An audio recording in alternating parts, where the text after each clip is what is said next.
Hey everybody, how's it going? Just having a little fun, playing around with my looper and having a little fun over this simple little Shining Star groove. I think it's the Manhattanites or the Manhattans or somebody like that. Garcia Band, at the urging of John Kahn, is my assumption, decided to tackle this one back in the day. It's super, super lovely progression to get to work out new ideas for, and obviously try to understand space. I've deliberately set up a loop here that has no adornment, nothing to hide behind, just very simple. One.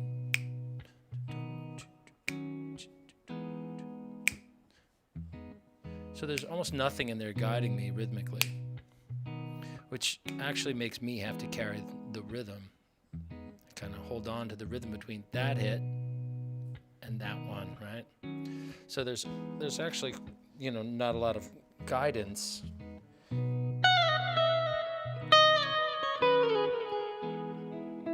That said, it does leave an awful lot of room for you to be emotive.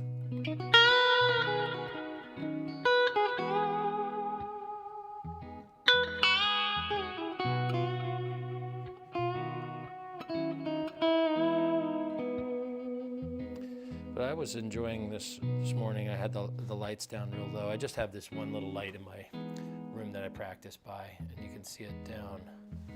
Sorry, wrong side of the room, over there. That's what I try to remind myself while I play. Anyway, I was just playing around with this, and I just was having a blast, just kind of focusing on these bends, like this kind of, just getting up underneath it.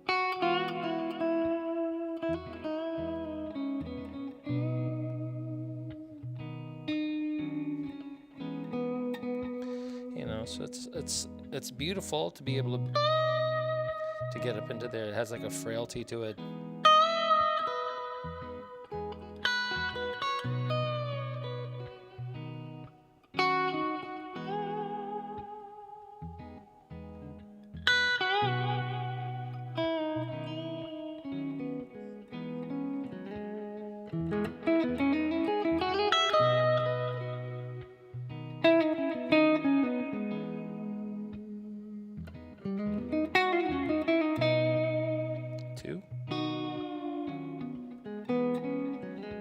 It's just taking the whole dyad of the third and the fifth and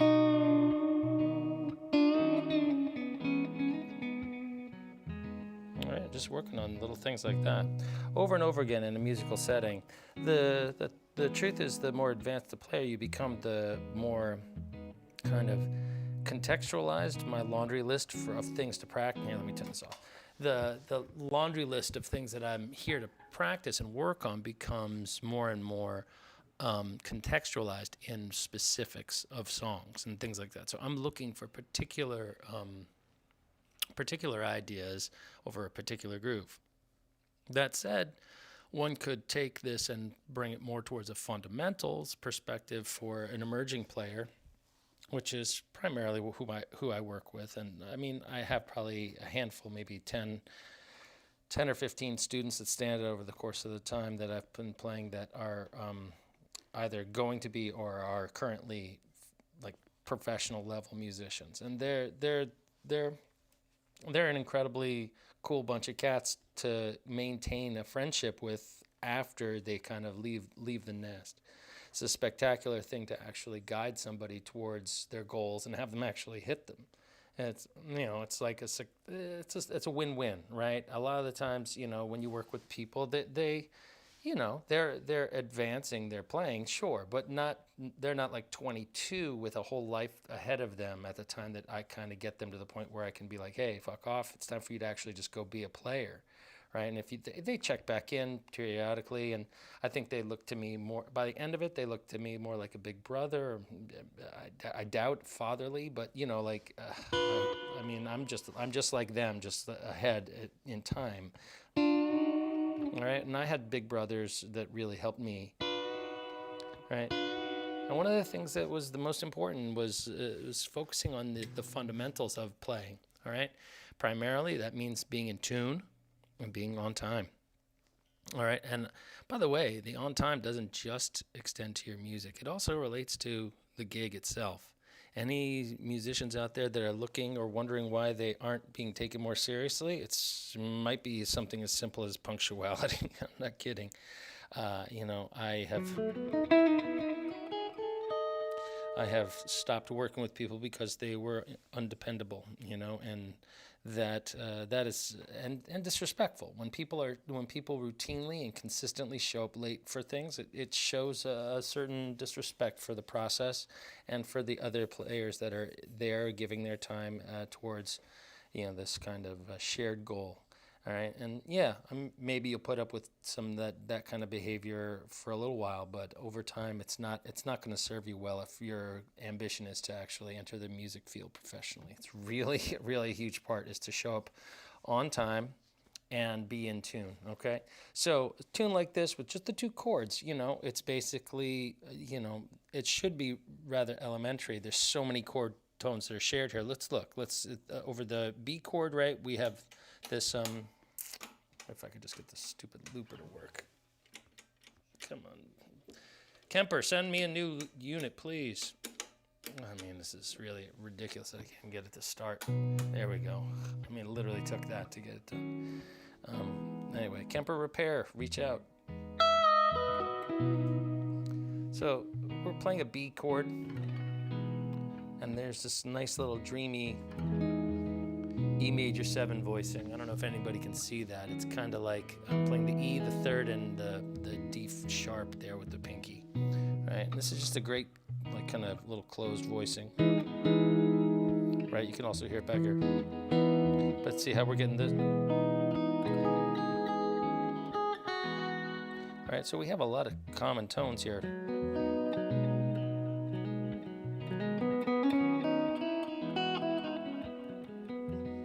So there's not, it's a big fat bullseye, you know, it's not that hard to hit. All right, I tend to think about the B chord as, you know, benefiting from, you know, this kind of sound with the 6.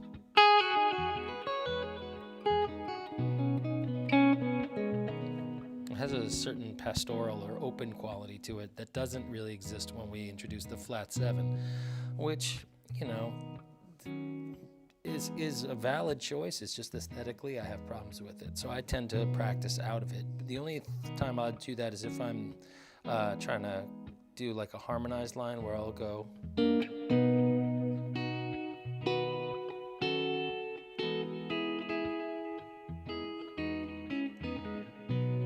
right. That's when I'm going to start to include that A, but by and large I'm thinking, all right, B major pentatonic.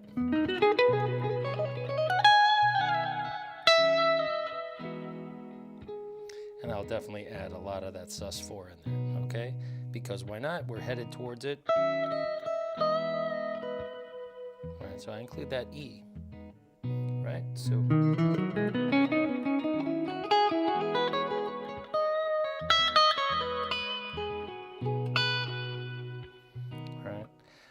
The other thing that this opportunity, you know, has, or this progression and this kind of setting of a very laid-back kind of approach offers us, is the ability to do a little sound design and really think about how much space we want to occupy with our lead sound. Like, if I turn off all of the effects and stuff and just look at the blunt force tone here, that's my clean tone.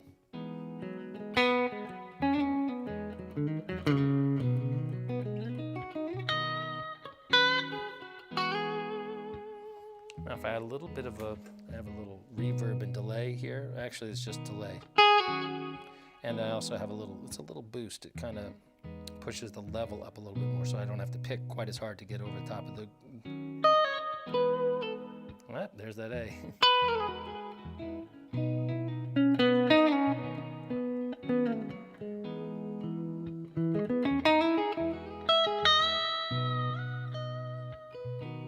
All right, so that extra boost gives you a little bit of an advantage here.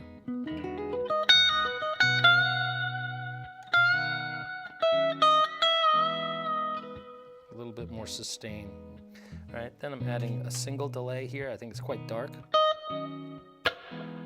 You might not be able to hear it if I just have it just without the reverb. Well, maybe on the bridge pickup. It's way in the back there, okay? And And then last but not least, this one here, which is kind of an interesting bit of sound design if you look at it. It's got a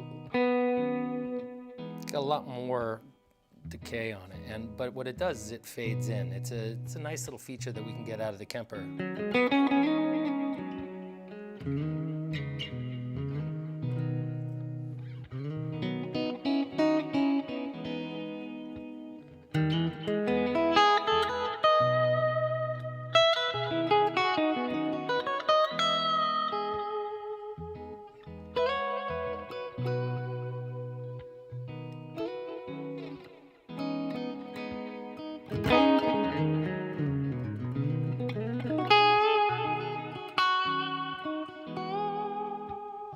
And it has a lot more depth to it. If we listen to what's going on, if I remove every other effect, you'll hear that if I hit it sharp, the delay kind of comes in, it fades in. You don't actually hear the first din, din, din, din, din.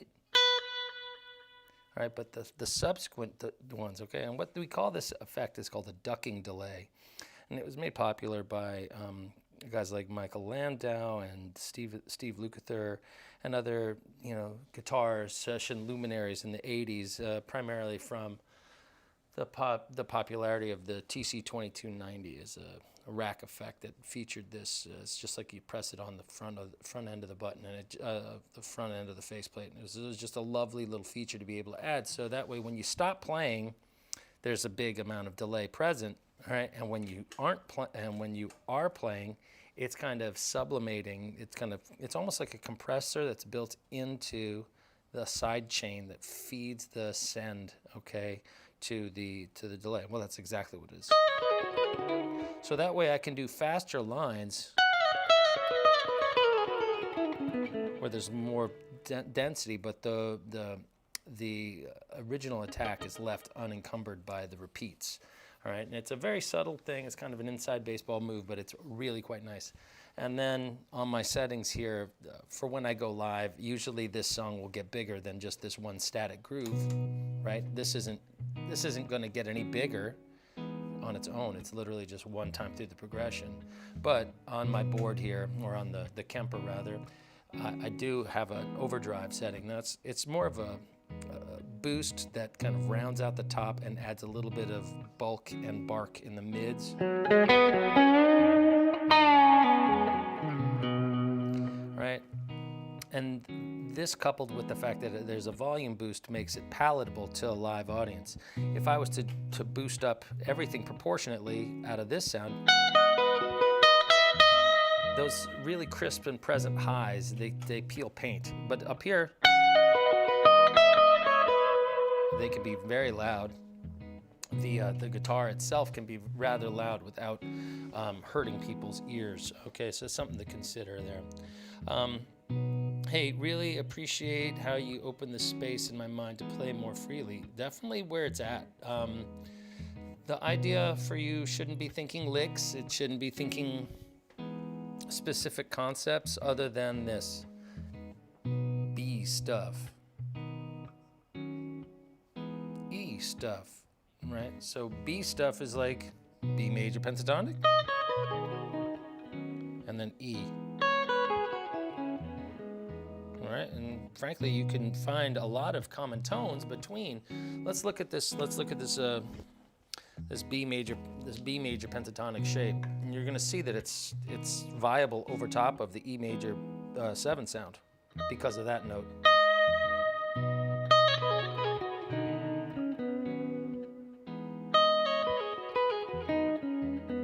Right? That's over the same line.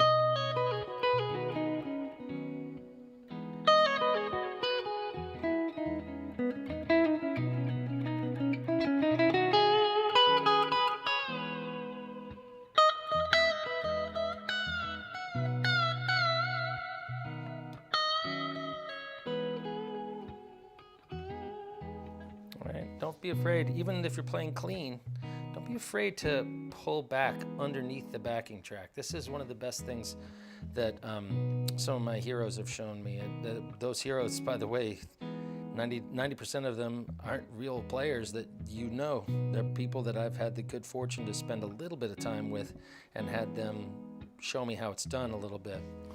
Watch how I'm going to take the idea that I'm playing and I'm going to deliberately sublimate it. I'm going to pull it back. And what's going to happen is you've been following my guitar up until that point, and as it starts to disappear into the woods, so to speak, you're going to follow it. That's what ends up happening, right? So let's say we come in kind of confident.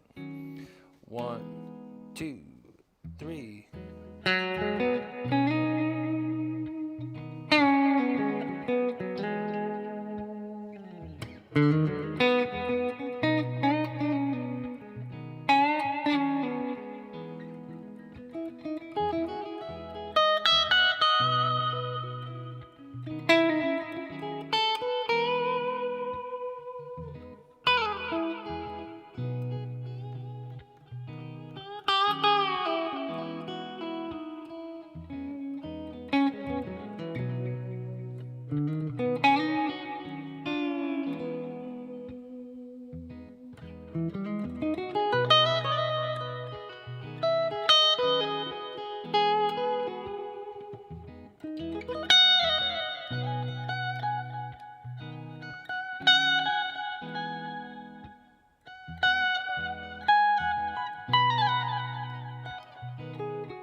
Okay, right there was a good example. Okay, where I kind of went, and I came up and grabbed that high E. All right, that really, like I was fading away, and then all of a sudden just came up and kind of grabbed it a little bit. Okay, when there's more open space, does anything change with regard to alternate picking? Well, no. This is, the truth is I'm not thinking of my picking technique really while I'm playing. I've ingrained it, and that's kind of the point. You want to have your picking under control, kind of like a soldier has marching under control. Pardon me for twanging that unintentionally. The idea is that by now, I'm 45 years into the game. The idea is been kind of squared away in my musculature, or what little is left, about what is required for getting around on the guitar, and how I like my ability, my locomotion, like how do I move around on the instrument, right? It's been informed by a bunch of heroes and a few general techniques, and clean guitar tone like this, right, requires a great deal of responsibility with respect to the attack. You have to be very, very aware of where you are along this little stretch of the instrument. If we're picking right over the pickup, the sound can sound a lot different than if we just come up a few inches. And even more. Now, yes, that is constant, no matter if there's if there's overdrive on it, yes. But there's a certain amount of coloration that comes through when it's clean that's a little bit harder to, like disguise, especially as we pull further back on the neck. Overdrive tends to kind of compress and smooth things over a little bit, and this isn't it. So the picking technique where I am is pretty apparent. The pick of choice in particular, like this, starts to make a bigger difference here versus the 2 millimeter, which I like. I love the sound of. There's just a little bit more time spent on the edge of the pick, so every stroke has slightly a little bit more of that texture.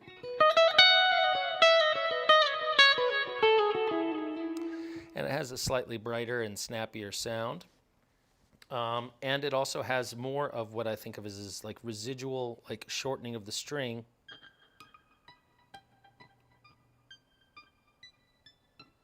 That note is more profound and pronounced the thicker and harder the pick surface becomes.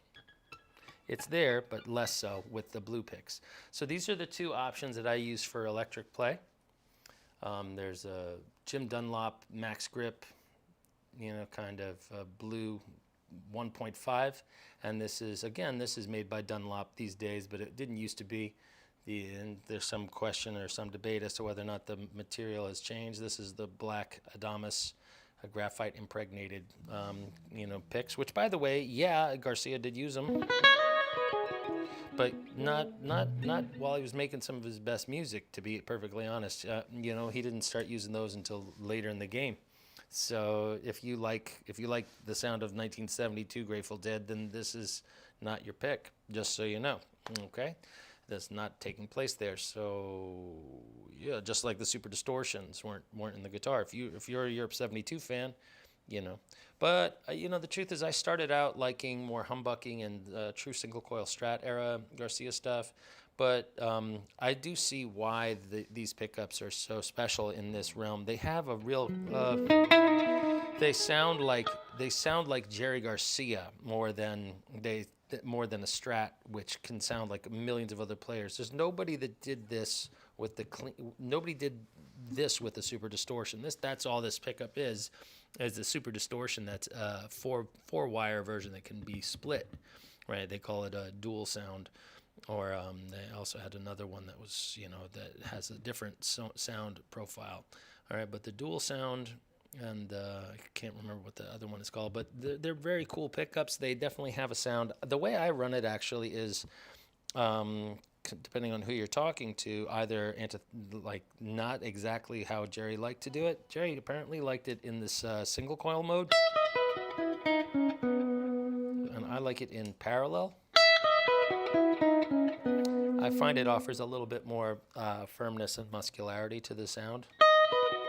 It also doesn't hum, which is very helpful for me in that New York is plagued with bad power, and I tend to like a little bit more gain on my sound than Jerry did. Also, I've been given the criticism that my rig is a little over bright live, so by bringing it into that middle position, I get more high end. I don't really care for that sound anyway, so I'm pretty stoked about this recent guitar, and that it's a more muscular and beefy sound than the Strat, which is really zingy. It's like very, very present. It's super cutting. It does sound and play differently than this instrument, and it's super fun to compare and contrast them. So, but my right hand doesn't really change no matter what. So my suggestion is that you develop a discipline for your right hand. Now this one's going out to Birch Fee, I guess. I don't have my glasses on, I can't see.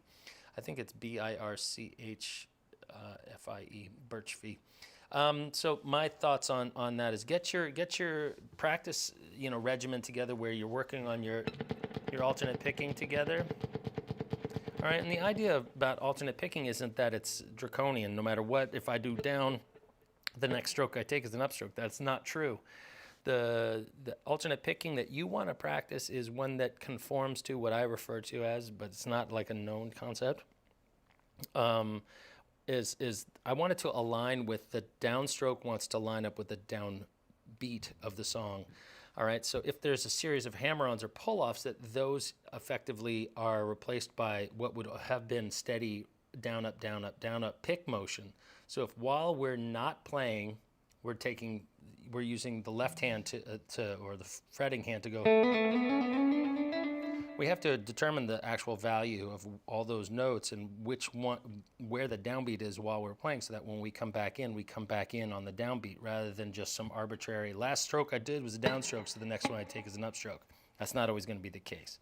All right, so I refer to that as a pick proxy. So while I'm not picking, these notes that I'm playing are the proxy for, or they stand in place of the pick strokes.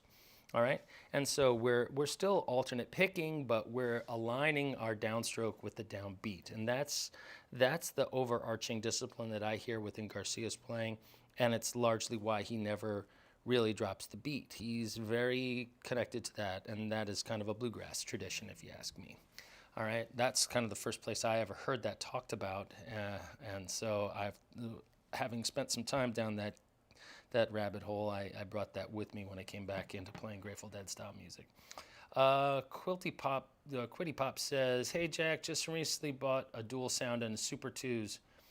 Yeah, so to do a pickup change, also going to install custom preamp. Do I have any of those pickups?" Yeah, these are dual sounds, I believe, and I wouldn't. The Super 2 is good for the neck pickup if you're going for a 3 humbucker guitar. Which, you know, honestly, I'm really glad I have even just this amount of space. I'm a deep picker, so I don't particularly enjoy picking. And frankly, I could do without this, or I would like it to be moved up. You know, this is where I tend to pick right in between these two pickups. It's a very small sweet spot. The only thing that's making me actually able to play this guitar is the fact that there isn't like a pickup ring around the single coil like there is on the PRS specials. I don't really care for that they put like a pickup mounting ring around the middle pickup when they do the 3 pickup models. So that's one of the reasons why I have a 2 pickup joint.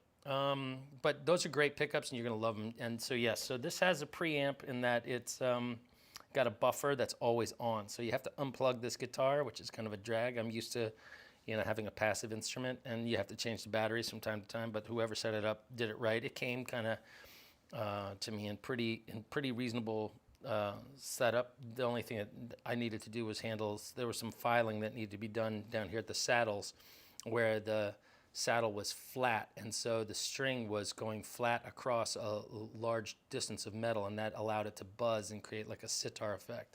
So by filing it so it has just one kind of peak that the string is primarily resting on, it removes that, and obviously, you know, so right in there, just filing it down a little bit, getting the nut squared away, no pun intended. All right, so and was he using them in '78? Yes.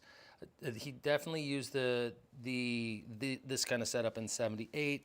You know, when you see him playing Wolf with the humbuckers, whenever you see him with a guitar that has humbuckers, with the exception of the Bean, then he's using the Super 2s, okay?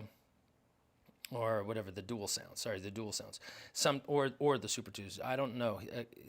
There's some eras where they were swapped in and out kind of interchangeably, okay? And so you'll have to figure out whether or not you like the extra zing that come from a Super 2 versus a dual sound, okay? Was he using them in '78? So there's that. And then Jeff Birchfield from Montana. Oh, hey, Jeff. Oh, now I know who you are, dude. I remember you. Hope you're doing well up there.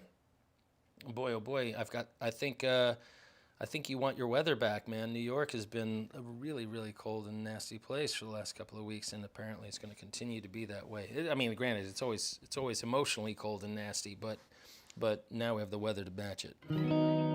So, kind of a pretty sound, right? When you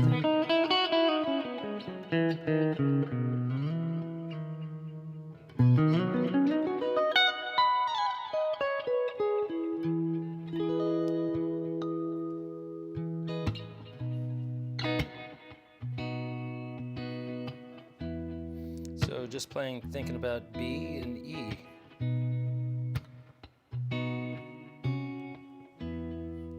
So that's the 9 of the B, right? The 2.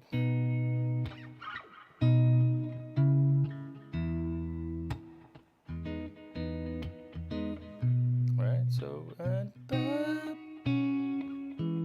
that's an E major 7 chord, okay? So it's because of that major 7 that can linger over both chord changes. Again, I'm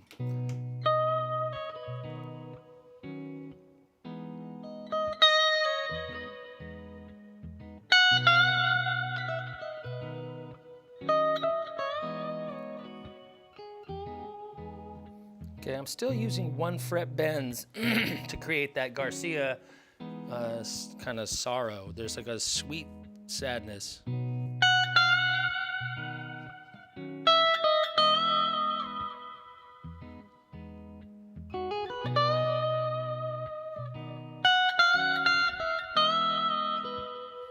I probably shouldn't have walked down, but that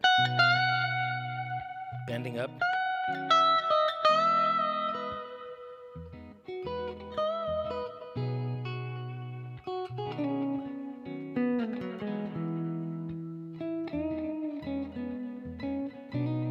Okay, that was again another 1 fret bend. Over the E, I hit the E root and then bent it in from 1 beneath the major 7 of that chord. So 1, 2, 3. You gotta work over the B, or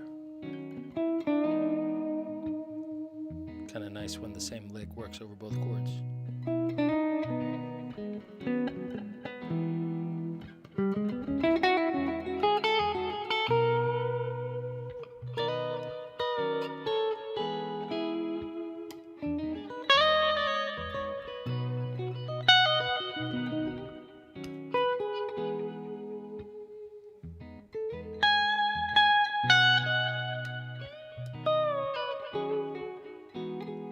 I'm hearing that A as a mistake. Every time I did, I would have preferred to have heard.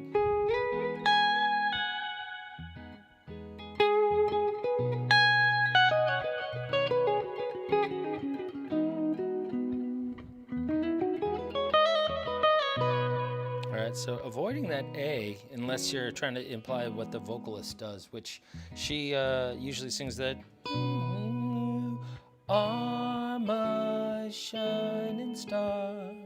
Right, she usually sings that with him.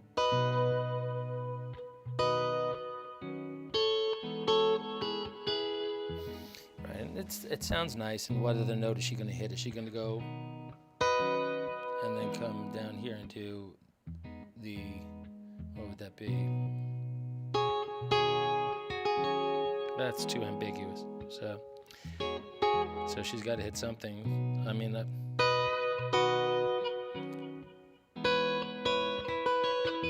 right, that's too rough, and so thus the A, right? If it's going to be anything, it's going to be an A, but I prefer to omit it. So that's just something to think about. Like, that's me just kind of trimming up my own hedges. Beautiful stuff, Jack. See you at school soon. That's true, Eric. You will. Eric is a student over there at the school channel and or school platform or whatever like that. And we're all super excited this week. We have a guest professor arriving. He and I will be teaching. You may have gotten the announcement, and trying to attract some new energy over there by bringing Mickey Toop on board to give a series of master classes on Bob Weir's, the specifics of his in and outs and approach.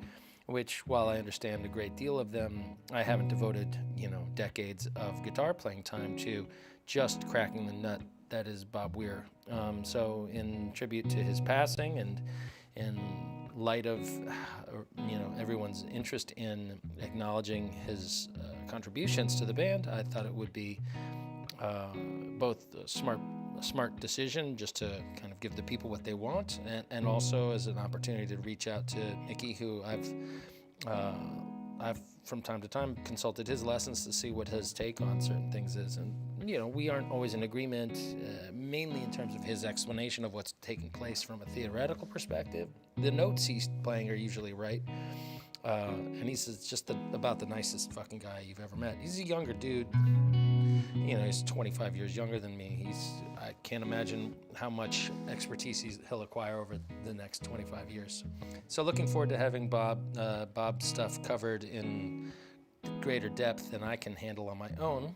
But at the same time, I'll be there to make sure that, kind of like a chaperone, I guess, make sure you kids actually eat your veggies and pay attention.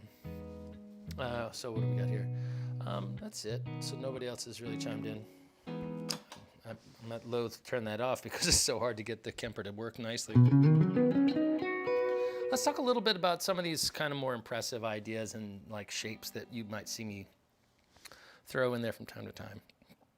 I think everybody's kind of aware of what this is. Right, we're kind of starting on the root and sliding up and then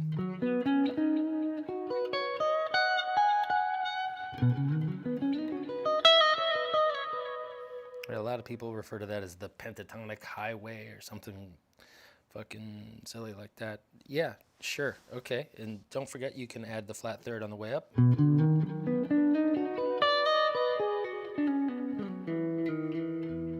Okay, or just keep it sweet.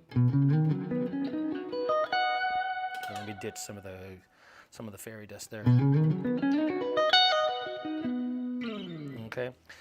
But we can also skip the second note and just make it more like a little arpeggio.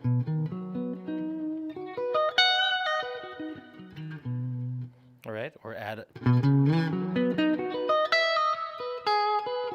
All right. Or we can backdoor our way into that sound of like that. It's a little less pedestrian. Not that I don't utilize both all equally. All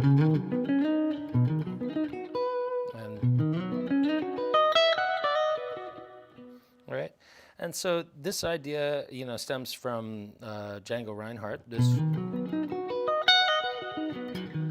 So 1 and 2 and 3 and 4 and 1 and 2 and 3 and 4, and we can practice that. All right, and if you take a look at the right hand here, the idea is, you can alternate pick it, but that's a lot of shucking and jiving. I'm a bigger fan of going down, up, down, down here, then up, down, down, down, up.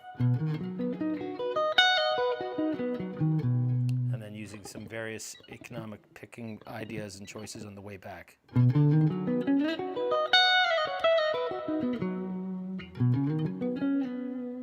Okay, and getting familiar with those shapes and those sounds, all right, and how to kind of coordinate them. Maybe you kind of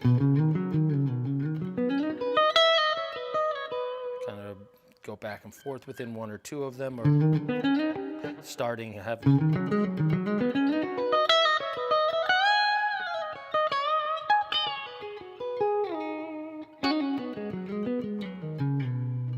All right, the other thing we can do is embrace a slightly more retreat position where we're thinking,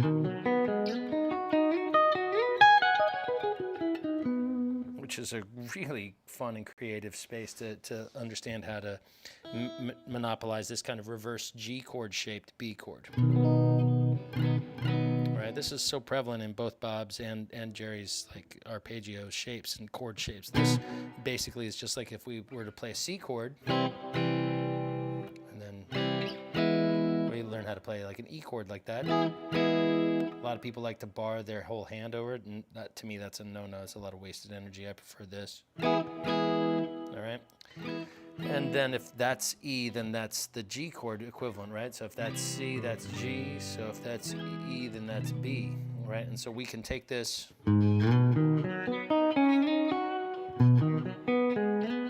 and on any of these notes that are right here within this, we can bring in another finger and slide to the next position.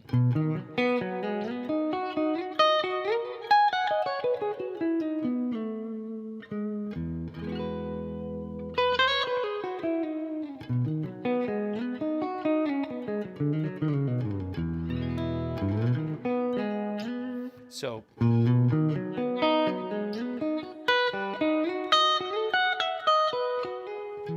there's a couple of clambers in there, but you can kind of see what I'm getting at here.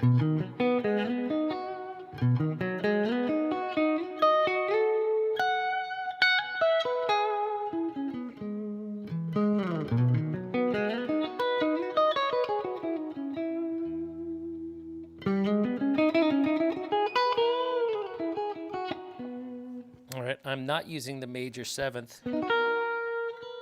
as anything other than a very brief resting spot to bend it back into the tonic.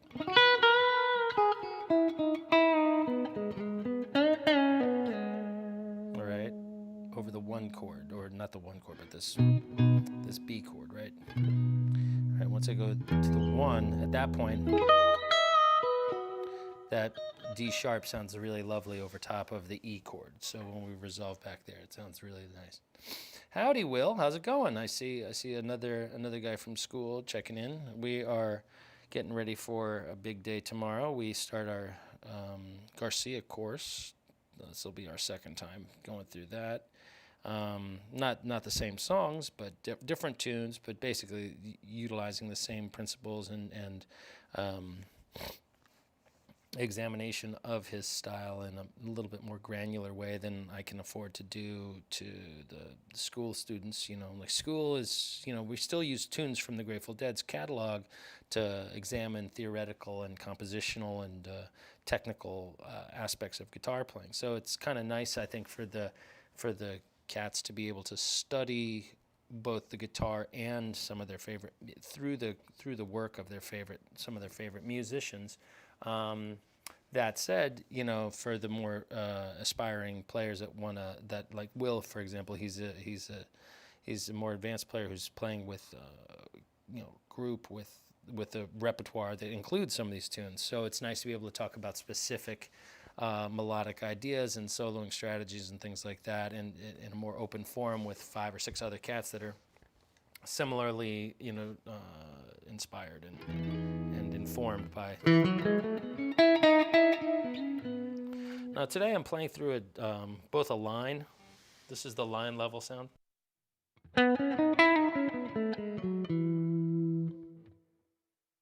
And I've included a little bit of my speaker sound in this microphone that's right here. It creates a slightly more diffused sound and slightly more pleasant for my ear when I listen back to these broadcasts. So I'm trying to keep it nice and open. That said, you are going to end up hearing quite a lot of the picking sounds bleeding into there. So it is what it is. I hope that doesn't bother anybody. I'm kind of a nut about that. So if anybody's unaware of some of these positions that I zip up and down through, this one in particular is really handy in this song, okay? This B major pentatonic shape, okay? And it's kind of what I would consider an A shape, right? So if we're thinking about caged, nomenclature, right?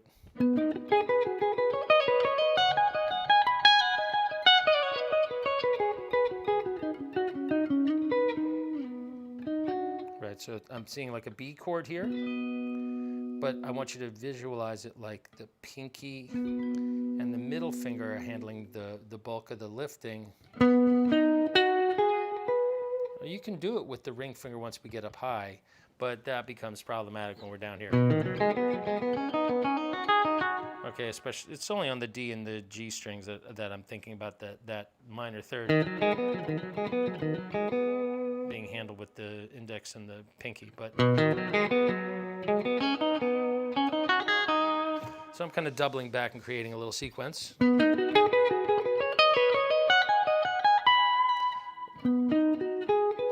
2, 3, 4, 5. 1, 2, 3, 4, 5. 1, 2, 3, 4, 5. 1, 2, 3, 4. Right. So over top of that, you're going to hear that sound again, provided I can make. There we go. 2, 3, 4.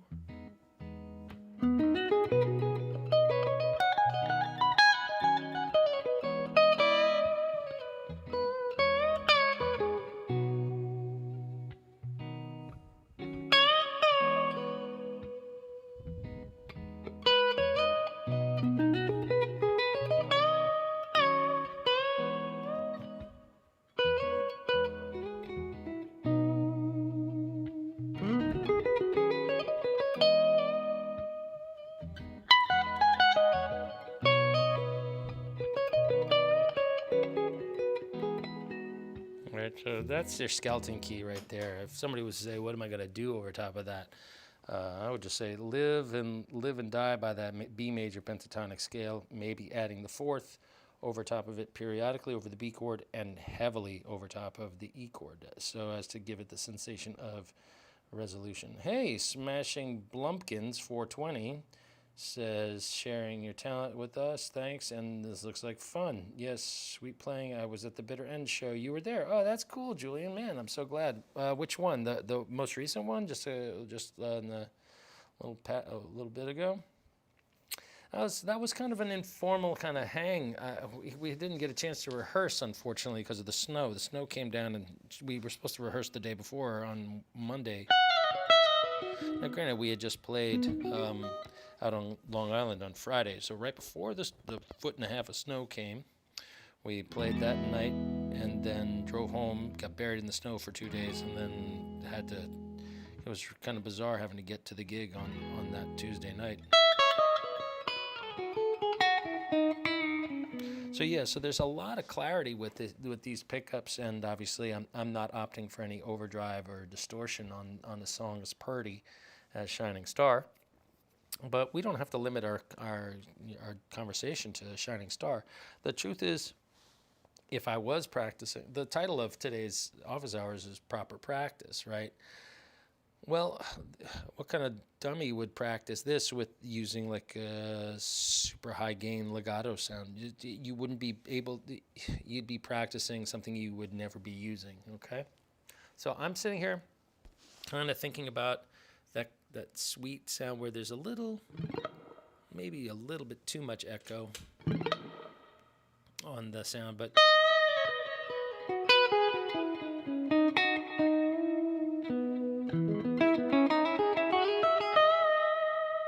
right, this is another move that I do an awful lot of, and if you guys are interested, I'm happy to break it down for you.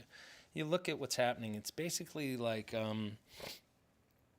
a way of incorporating finger shifts, like position shifts and fingerings. So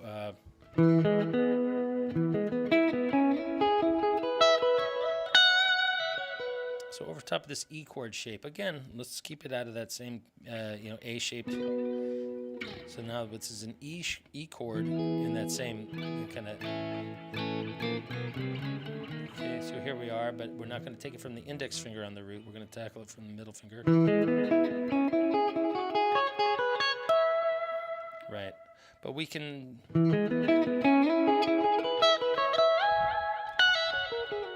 So.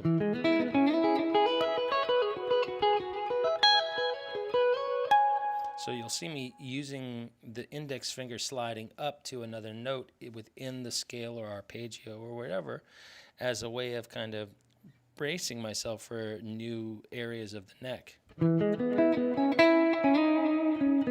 Right? Or I'll do like a... Right?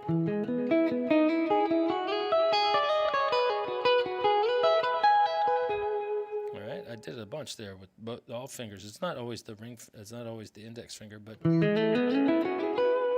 a good example of using the. And all of a sudden, I'm up 2 frets, and I climbed. Right, so I'll definitely be doing that over top of certain different sounds, like over the B sound, right?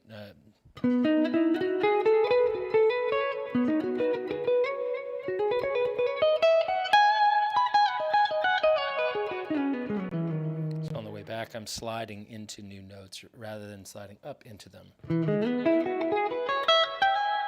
Okay.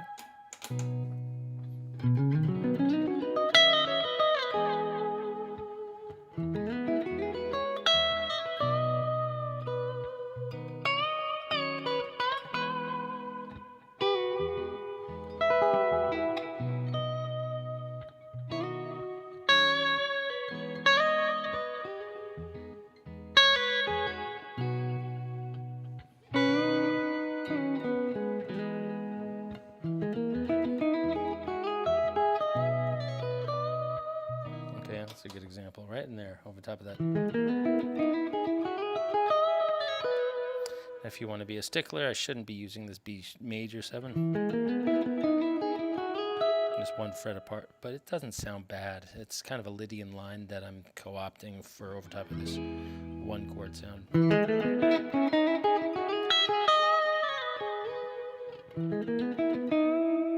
I could do it here.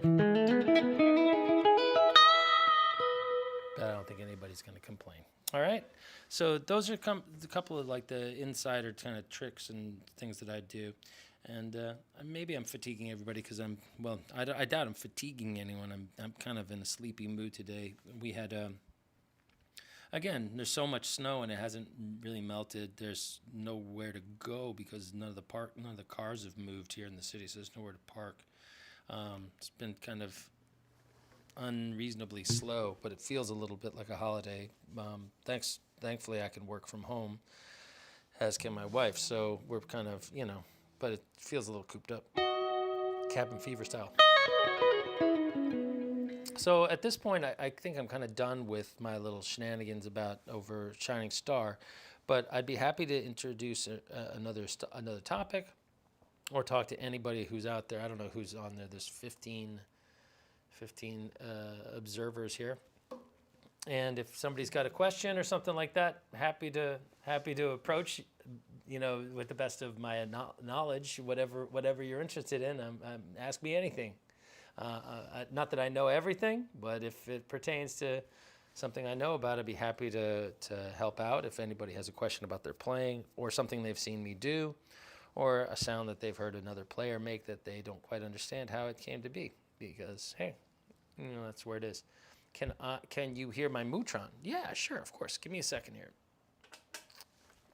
I don't have it set up for I don't I'll have to plug it in. It's kind of a nice sound, though, I gotta say. Okay, is that gonna be there? All right, let me get rid of the Shining Star sound, and we'll go to a better sound for that. What's a good example of what's one of my settings that sounds good with that? We'll do.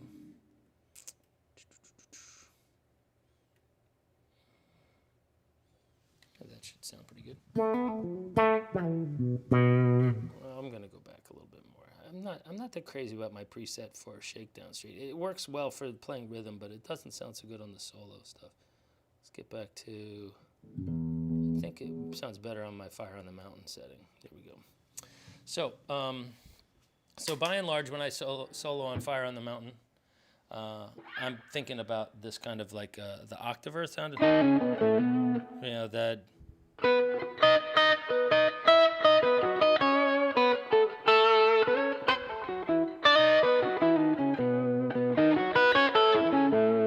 But when I turn that off and have to play this.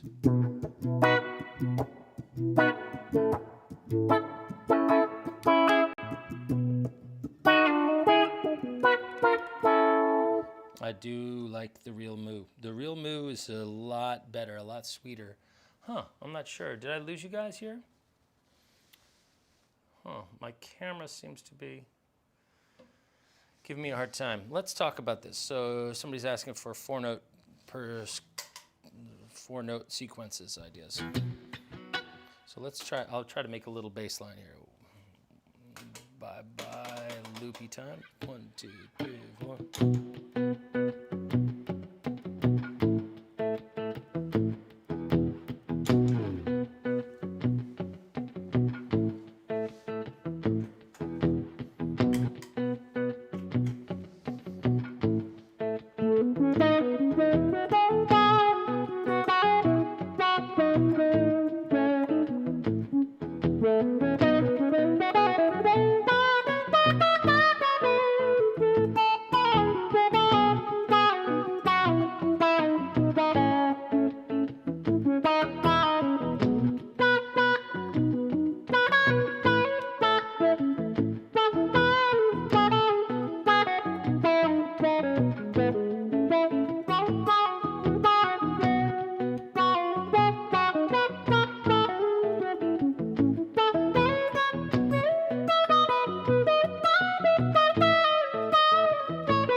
Let's see about this. Let's talk. All right, my screen went dead for a second. Can I please go over the 4-note peel-off concept? Sure. Whilst at the same time, I think I can. Yeah. So we've got the Mutron here. Let's talk about this. If we're working, I'm assuming everybody here understands that the. By the way, did the camera freeze up out to you guys, or is that just between my? Is that just my remote camera? I can't tell if the broadcast actually went still or if it's not. So, but here, so Michael James Nash is asking for a peel and pivot idea, I guess. So if we come up here, I'm going to ditch the move for a second here. All right, so if we're on the B chord, we're doing that. Okay, so you want to go ba-ba-lia. All right, it's like, but don't pick it twice. Hold. Okay, so that's the easiest one to remember, okay? Because we're going from the 5th of the B chord to the 3rd. So in theory, we should be able to go from this and do the same over the A. So over the B, and then back 2 frets. All right?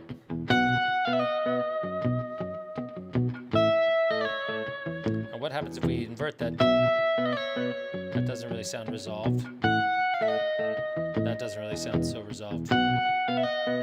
So,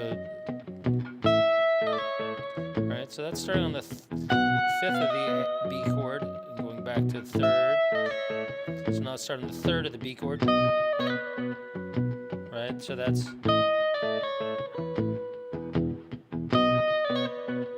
all right, which I rarely play like that. I tend to go.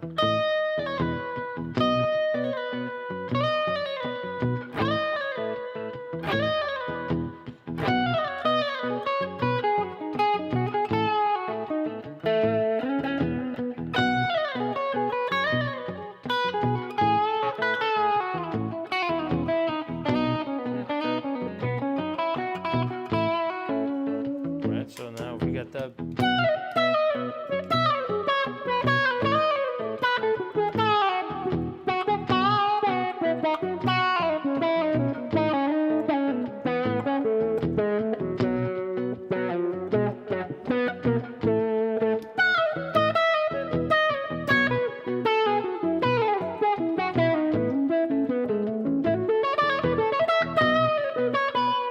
Okay, I fucked up and hit a D natural in there. Other than that, that was all fine, in my opinion. All right, so I'm starting here, and I'm just pulling back. Okay, if you happen to be playing over the back half of it, take your ideas and move it down 2 frets. All right, so you're going to be resolving from the 5th into the 3rd, or you can come up. All right, but it's a lot easier to pull away. It's a lot easier to pull away, right? Okay.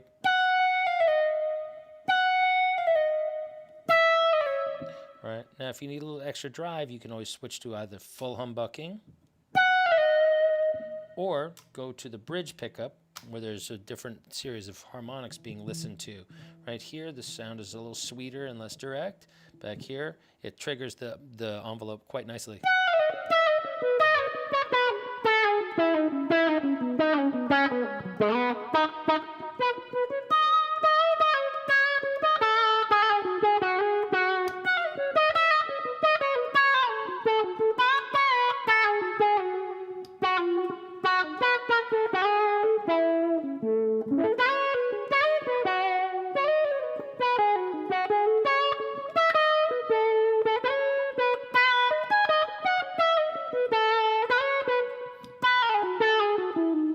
Okay, so I'm doing all of this with the one pick.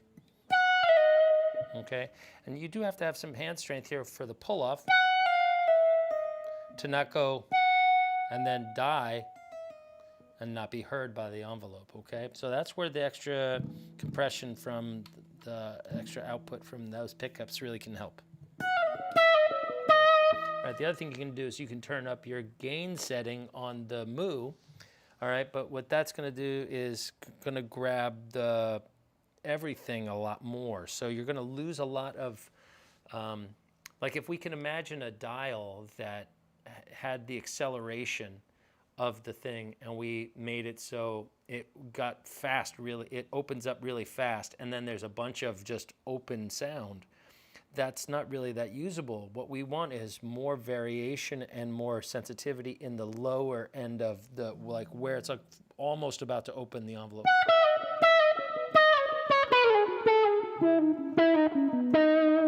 So I like my gain like to be at just at 4 on the original Mutron that I have. If I turn off I have a slight overdrive circuit on afterwards, but everybody can hear it.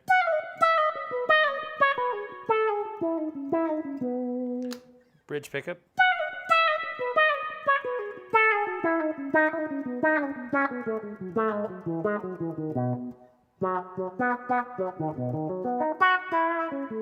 Right, it's pretty nice. All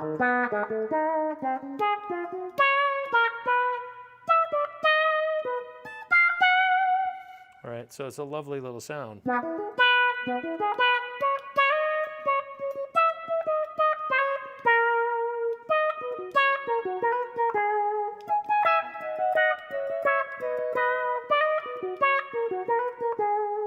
Really opens up quite lovely. All right, at least I really like the sound of this particular unit. I am going to send it in for a little reconditioning on the power supply.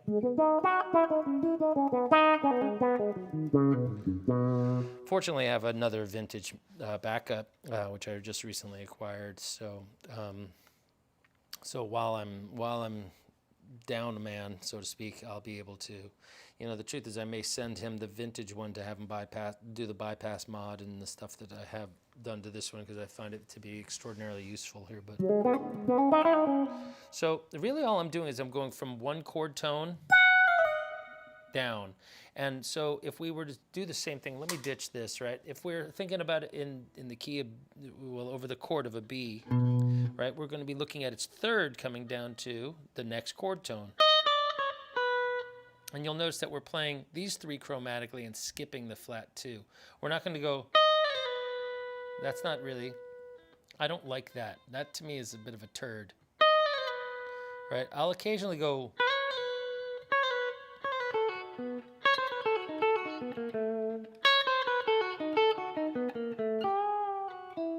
and I'll occasionally do that. Right? But generally speaking, if I'm doing these peels, right, these pull-off techniques that was asked of me here, I would be thinking about it from the fifth down to the third, from the third down to the root, all right, occasionally from the ninth down to the flat seventh, right,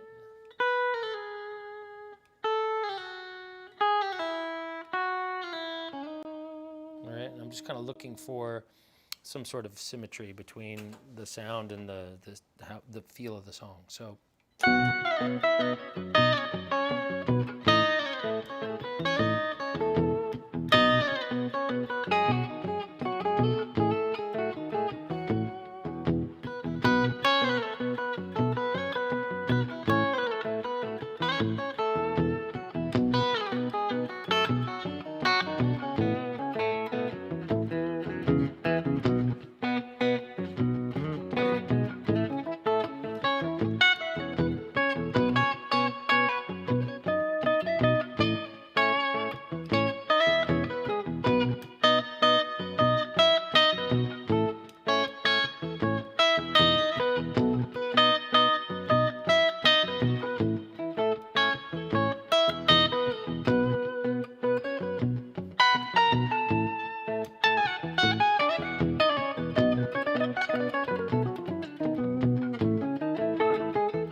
Okay. Again, if you're going to practice it, you got to practice it right. You got to practice it in context. Try to assign the right kinds of sounds to stuff. I should look at the three-leaf proton. I already have one. I mean, I have one here. I did a shootout.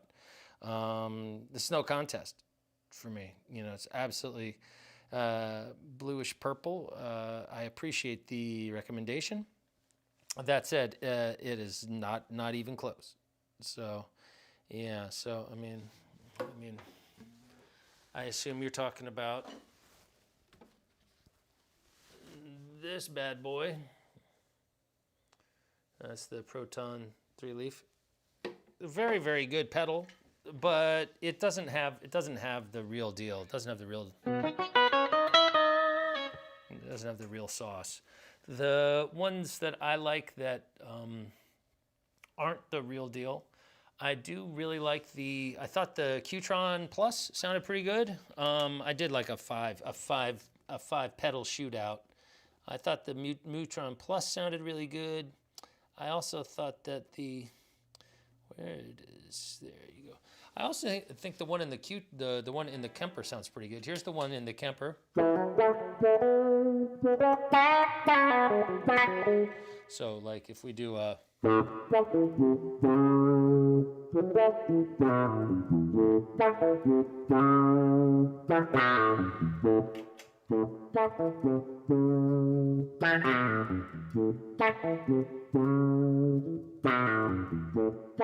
versus the real deal.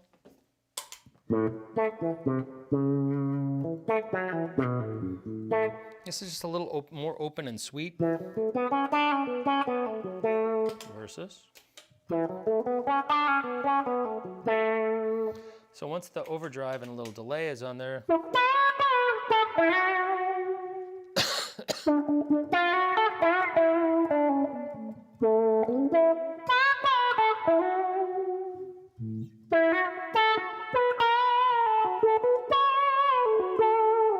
right, versus the original,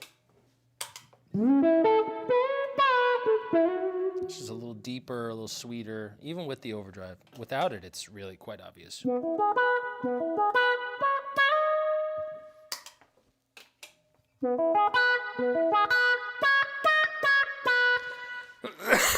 If I'm being asked by anybody, the real trick is, can you play the little dyads at the end of Reuben and Charisse and have them sound sweet? So can you go?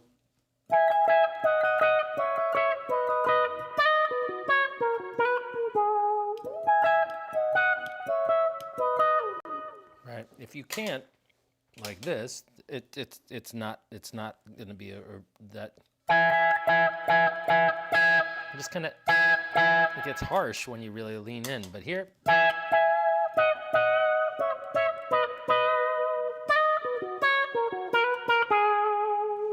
versus.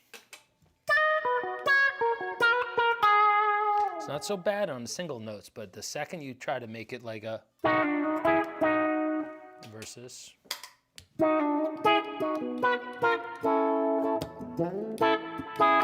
It just disappears. All of the sweet syrupy goodness of the real deal is not really there. I should look at the 3-leaf. Okay, so and then awesome. Thank you very much. All good on this end. Sorry, I'm sorry that I'm using an iPad here to face this direction while I broadcast most of the time. All right, so behind me you'll see that there's this screen, but I don't have a camera mounted on top of that because I'm not particularly interested in showing what's facing me. There's a bunch of mess. So this way I keep this is also the way I'm used to playing when I practice with my band. So all my gear is faced in this, is oriented like this. So there's like a remote iPad right in front of me, and it's connected to my screen, to the computer, but it has an intermittent, I guess somehow the Bluetooth breaks out. Even though I have a cable, it seems to want to use the Bluetooth. So whatever, I hate to bog you down.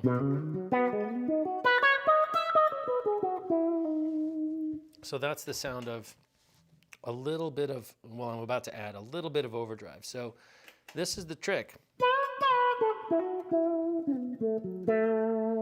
That's clean.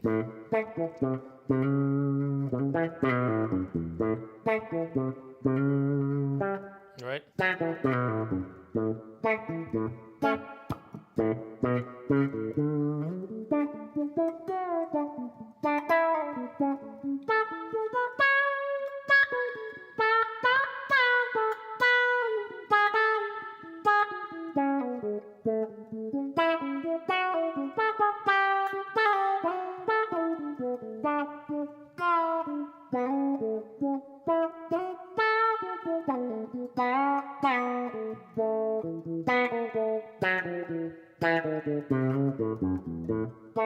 Right, so that kind of sound with a little bit of compression and a little bit of overdrive. And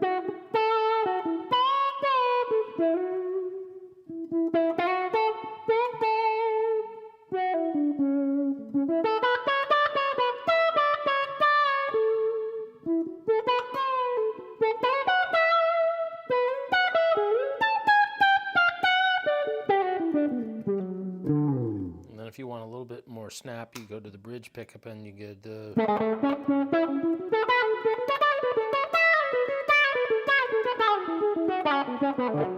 It's a little bit more of that spicy duck sound that you hear in like 81, 82. That's my favorite. Okay, that filter pedal yeah. Well, it was a great video. It was just, I'm not trying to upsell you. It's what I did that for the guys at school. Like that. I think of that as that's the content that I'm providing for everybody. That was part of a masterclass series that I ran for everybody, concurrent with the outside of the regular school thing. I got I had a dynamic filter, the Qtron Plus, the Proton. The in-house Mutron that's in the Kemper, the Neutrino, and the white, what is it called? It's the Snow White pedal from Mad Professor, and then a vintage Moo. And so I ran them all basically through the same little setup and, kind of put them through their paces. And it was a 2-hour class of just a huge, massive A/B experiment where, just kind of comparing them. And, as far as I'm concerned, it's kind of like that Highlander movie. There can be only one. And it's unfortunate that they've become so expensive. Everything else is a pretender to the throne. Don't even fucking kid yourselves.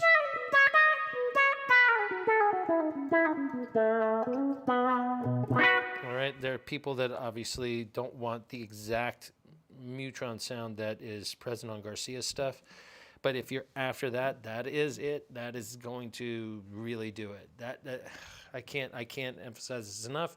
Yes, there are other options, and occasionally I want other options, so I utilize them. For example, when I'd play, when I do, what the hell song is it that I play? I use a different filter when I play that Stevie Wonder tune, Boogie on Reggae Woman, right? I don't use the real one. I use this kind of a.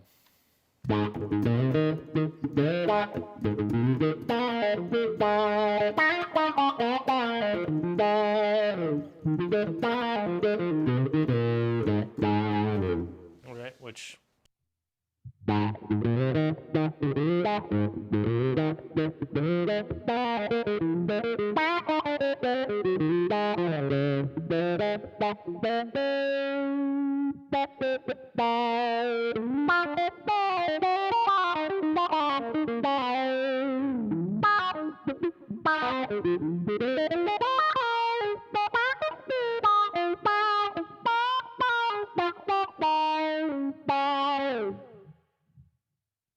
All right, I use that all the time for Boogie on Reggae Woman. The other one I'll use in here is the Sneak and Sally Through the Alley, which has got that.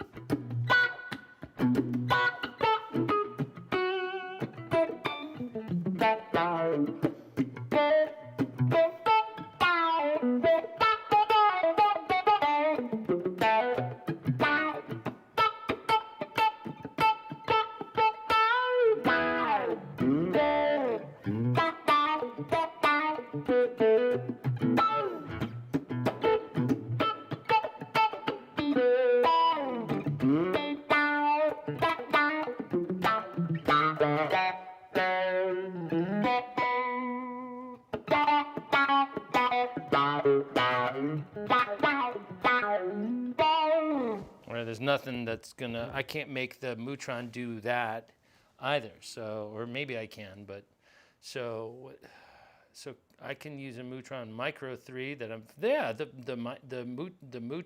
I'm just telling you, I think the 3 is better than the Micro 3 is better than the 4. I think the 4 is better than whatever comes after that. All right. And I think that the original is probably best. And, then there's some intermittent spots along the way. There's the Michael Beigel one that's,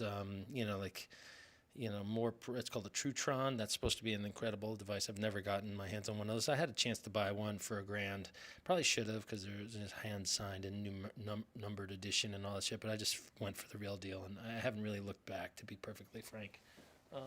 Sorry, bear with me for a second. I gotta use these to see what the hell people are writing. Old man here. So opinion on the Qtron Nano. Sadly, my friend, I can't opine on that one. I don't have access to one of them, and I haven't gone through everything. I just kind of, there's a phrase that I remember. I'm too fucking old to buy green bananas, so I just stopped messing around and just got it. I was just like, you know what? I'm gonna buy once and cry once. I should look at the 3-leaf Proton. Okay, we already went through that. Qtron Nano, don't know. Really enjoyed Tuesday's Bitter End show. Hope that you'll be playing there again soon. Yes, I will be. Unfortunately, I believe it is in the fall. They have such a big long line to play there. So I don't really want to play anywhere else in the city other than at what is it called?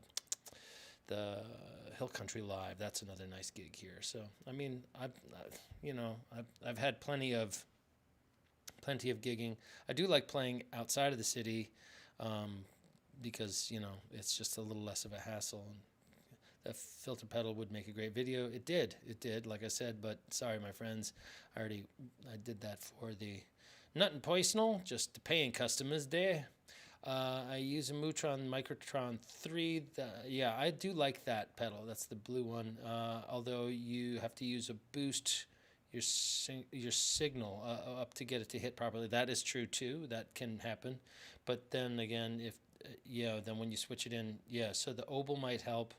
It all depends on what you got there, When I am descending or ascending down or up the fretboard, do I try to skip strings like banjo playing? I do skip strings, but I don't do it as it's more like dependent on the sound I'm after. I don't really do it as like a always every time kind of rule. So like if I'm coming up here and I do like. Right, I'm not going to skip strings there because I want those notes that are sequentially there. But if I'm going...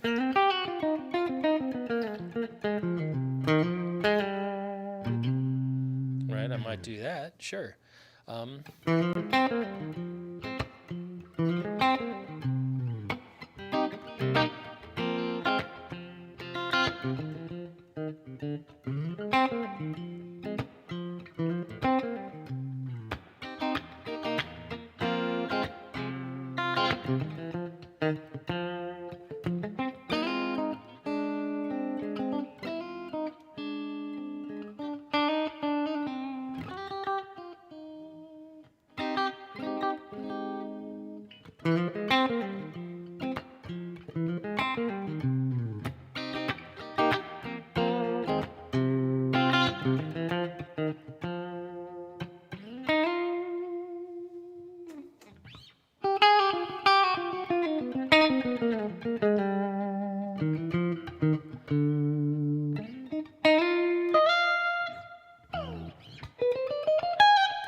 Anyway, lovely sound of these pickups. They definitely sound that super clear sound. So figured that was the case, but yeah, I don't know if I was a big thing behind Garcia style. Not particularly. I mean, the truth is, I think that Jerry's not driven by habits that stem from like instrumental approach orthodoxy so much as intervallic awareness. I think he's doing exactly what he wants to hear. He's just good at making this thing make the sound that he's after. I don't think it's that. I think he's good at figuring out what note he wants to hear next before, like, he knows when he plays like kind of a hinky note what to put after it to make it sound like it mattered or like it was on purpose,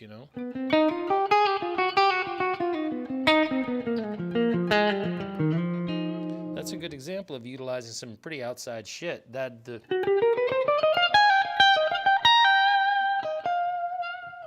a really cool line. I just love that, right?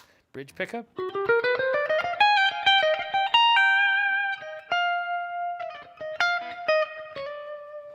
little bit more presence and a little less diffused.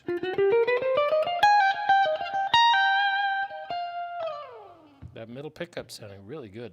I definitely like it.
What is that? There it is. Anyway, guys. So everybody having fun? Is everybody enjoying the little live broadcast here? How long have I been going at this thing for? It's been, oh, geez, an hour and 24 minutes. It might be time for me to go make some lunch for me and the missus. We'll see what's going on here. If anybody has any last-minute questiones, we should probably attend to them before I vaporize. And then, whoops, what's this all about? Oh my God. What is wrong with children? You tell them to do stuff, tell them to do things quickly, and then the next thing you know, it's 4 hours go by, and then they act like they're doing it as prescribed. It's very funny. Can I talk about soloing over Eyes of the World? Absolutely. Is there particular, this is directed at Blue is Purple. What section of the tune are you interested in? Is it the 3-chord jam, the 2-chord jam, the 1-chord jam, or the weird little outro bit where we've got the, you know, what do you? I assume it isn't that little part, the 10-19-74 changes. Can you respond back? Let's go. While we're here, I'll get to my Eyes of the World settings here. Where is that? Pardon me for bending over. I should be able to toggle through this a lot faster with my feet, but the truth is I've got way too many tunes stored in this thing. It takes me forever to get to. There it is. The ending with 3 chords. Sure. Okay, let's take a look at that.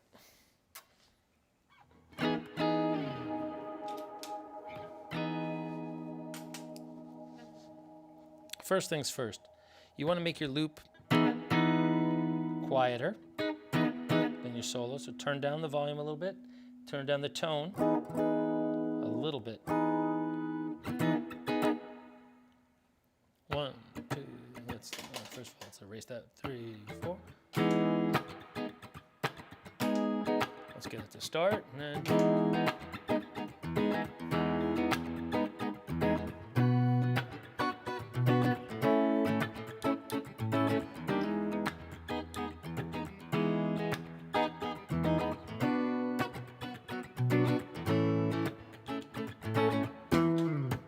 see if that starts and stops.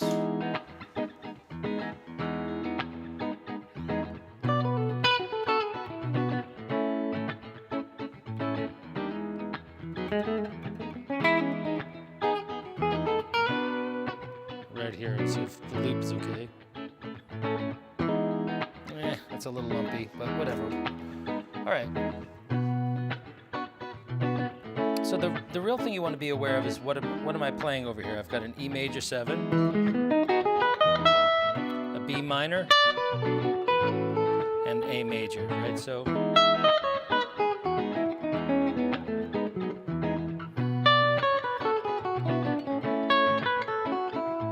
E major,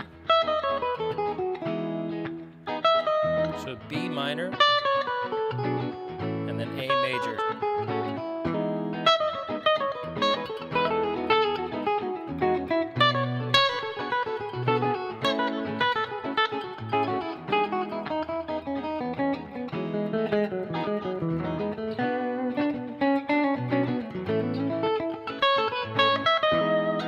So basically, those notes are pretty interesting in that they there's only one note difference between all three of those chords. The E major 7 is relying on this sound, right? And otherwise, it contains the notes E, F sharp, G sharp, A, B, and C sharp, right? Okay. The notes that are present over top of the B minor chord and the A major chord, now granted they're going to start from different places, but these are the same notes. Okay, so really the only difference is over the last two chords, we want to be hearing these two notes rather than these two notes, as seen in figure A.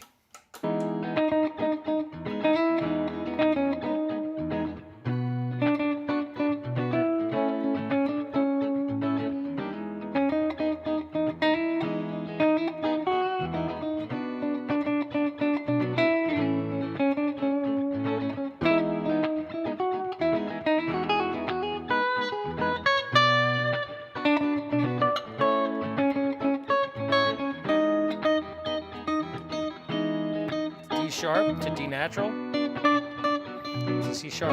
So all you have to do is keep track of those.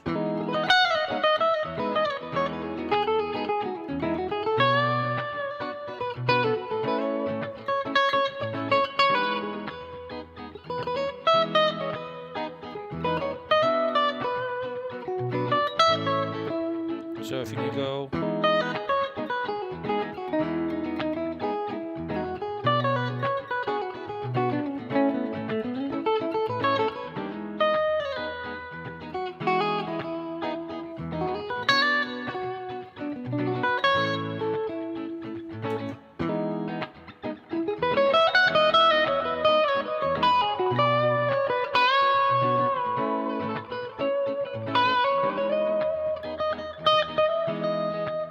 come back one fret, and then one more, right? So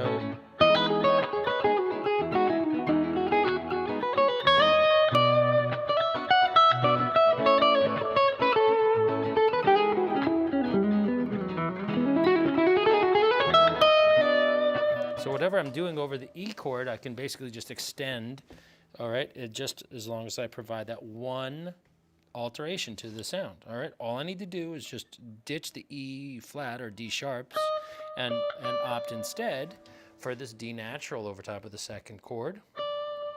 And then while this D natural is a valid choice over top of the A chord, it's acting as a suspended sound. So it doesn't sound as resolved. So while it's acceptable to hear it, it's not acceptable to resolve on it. Does that make sense to you? And your name, I've fucked up and forgot. It was blue is purple. All right. So does that make sense to you? Are you following, like literally, if we just grab a simple melody of going.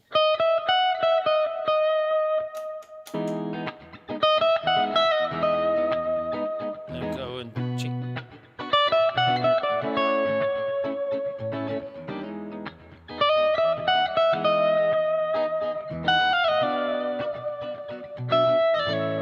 okay, so that translates to.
lovely sound. I mean, it's just one of the sweeter sounds that I get to make when I play with my band. I absolutely fucking love that song. I don't think I've done one show where, I mean, since I learned that song, I don't think I haven't played it whenever I've had the opportunity to play out live. All right, so 2 quick questions for you. What model Kemper do I use? I use the Stage Profiler, the one that's all built into the one on the floor.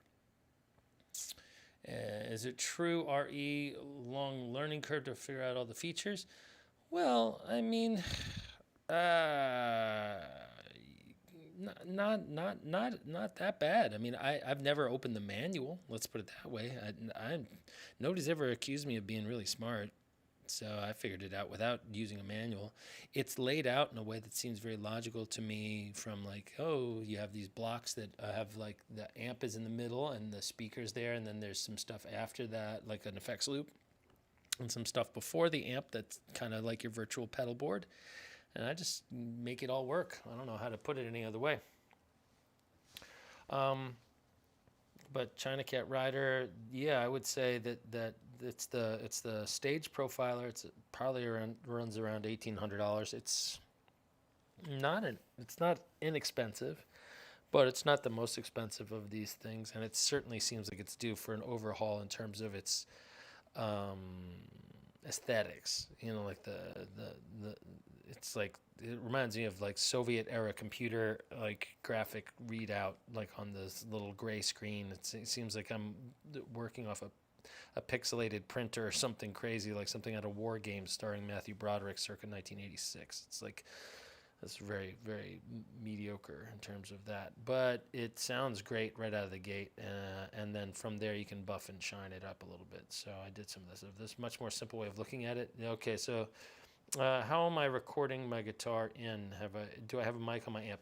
No, I mean, I do have this mic that's right here.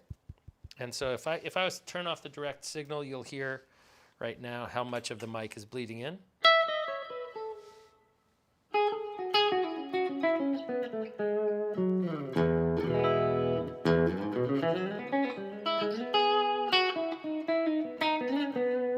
But it's not very direct. It's like the mic is facing up at me so I can talk to y'all, right? But it's definitely there, okay? If I turn off the mic,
so that can sound pretty nice if you give it a chance.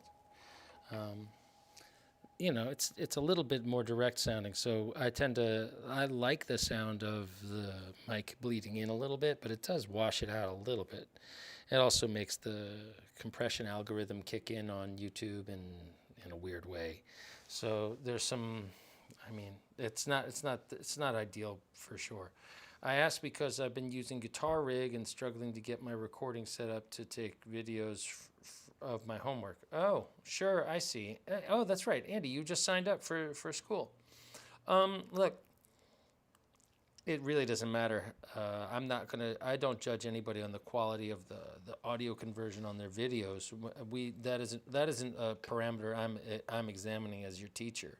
I'll be looking at the content of your lines and the solidity of your rhythm and the way in which you approach the string and those kinds of things. Now, granted, obviously it makes it easier to tell if you're doing a great job with that stuff if your recordings sound flattering. But don't worry, I wouldn't sweat it too much.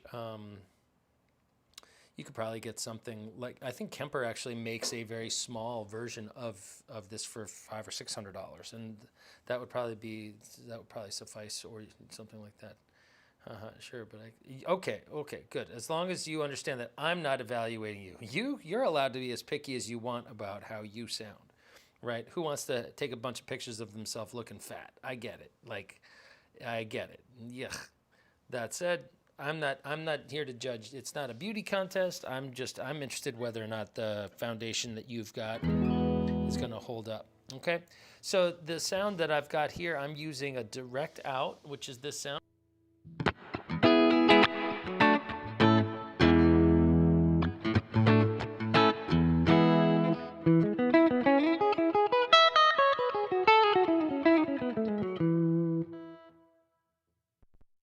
And then a little bit of this.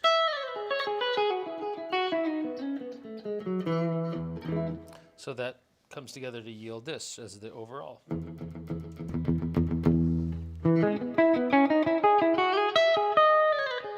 And that way I can kind of talk, and if I turn off the amp, it sounds, obviously it's going to sound more like, it'll sound like this. So I'm playing this, and it's just a little less ambience. It's cool, don't get me wrong. I've done a million and one broadcasts just direct line in. Well, there ain't no bread in the bread box, 'cause there ain't got no dough. It seems like you got no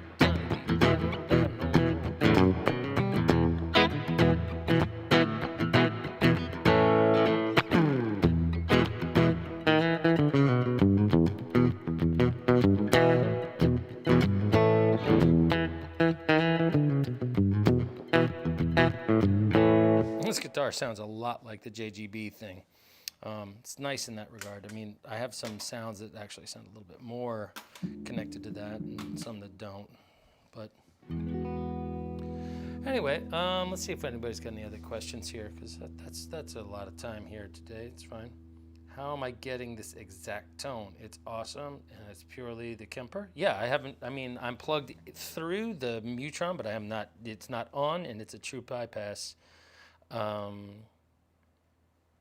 It's a true bypass pedal. So frankly, that's the problem. It's going back for it, because it actually seems to, if you ask me, it gets worse actually when it's in line. It doesn't sound as good to me. So if I'm doing something like, let's say I'm doing something as simple as,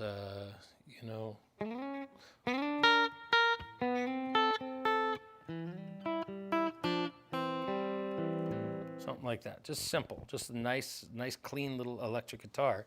If I take the Mutron out of it, it gets a little nicer.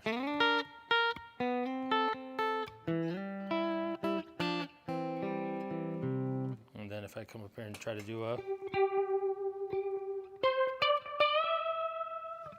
right, or if I really am getting picky and I want it to be like kind of more like the exact thing, I have this setting.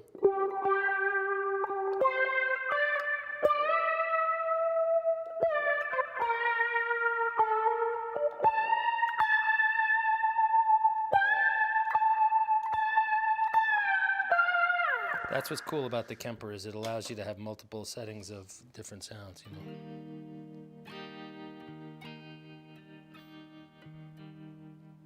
Up in the morning, out on the job, work like the devil, for my pain. But that lucky old sun has got nothing to do but roll around heaven all day.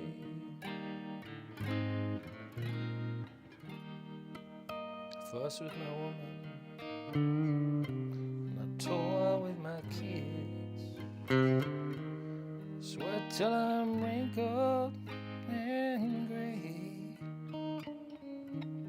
But that lucky old sun has got nothing to do except roll around heaven all day.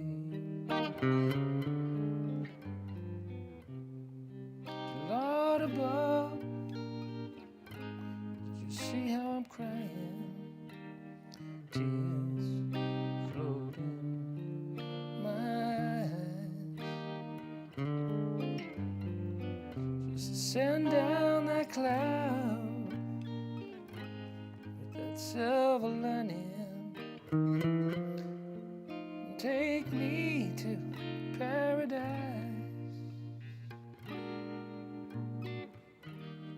Take me to the river and show me a cross. Wash my troubles away. But that lucky old sun, it's got nothing to do except roll around heaven all day. Anyway, really pretty sounds come out of this Kemper with very little effort. I mean, I turned on a little vibrato circuit that they have in there. It's nice. A little delay. Very pretty sound, you know. And most of it's just the guitar sounding good and the right hand being good. How am I getting the exact tone? So literally, I'm one cable right into the Kemper and then just getting it together. So that's what China Cat is saying. I'm happy that you're happy. Then after that, I go out into this little mixer back here, and then out to the internet. That's it. The mixer. I have a microphone and the line of that. So those two are being blended at this level, and then out through this little shitty little Evo converter that converts it. This is like $300 piece of shit. It's not a good sound. Hey Jack, is the fat strap helping with that heavy guitar? It does. It really does. I bought it. This is a zero gravity strap. It was called by CFG, I believe is the name of the company. It was like a thing I saw on FaceTime or Facebook or whatever social media came and got me. I think I must have done a search or said, boy, this guitar's heavy once in front of my phone.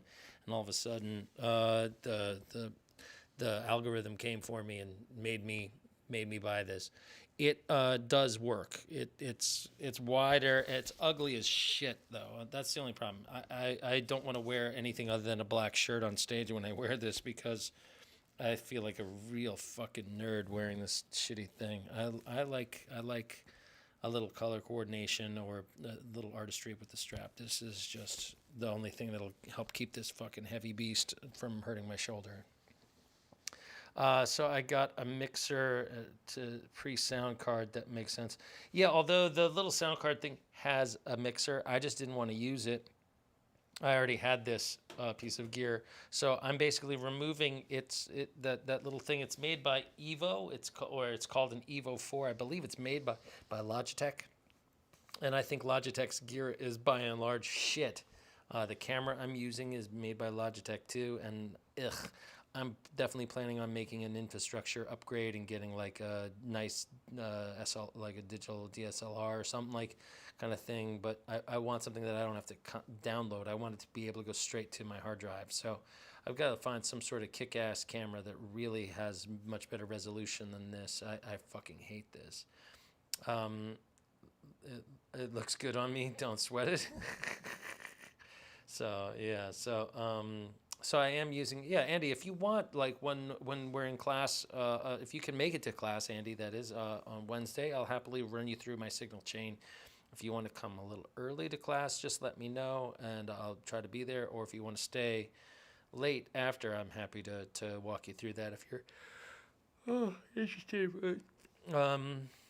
All right, and then let's see what else. So yeah, so that's all that's going on here. Is just the Kemper really is killing it. It's a nice piece of gear. You know, this one I have dialed in for the opening to Ship of Fools with a little light tremolo. Just a real subtle amount of tremolo, and then when a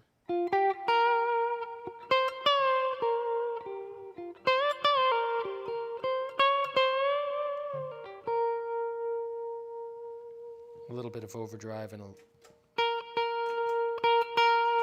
that's it. It's very basic. I mean, the whole thing is just, it's getting, a lot of people don't even like the Kemper's reverb, but I think it does a fine job.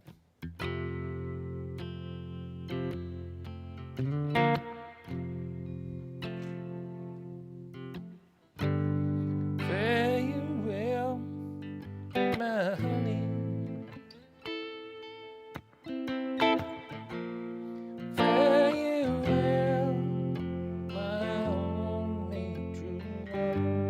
That kind of thing, and then you've got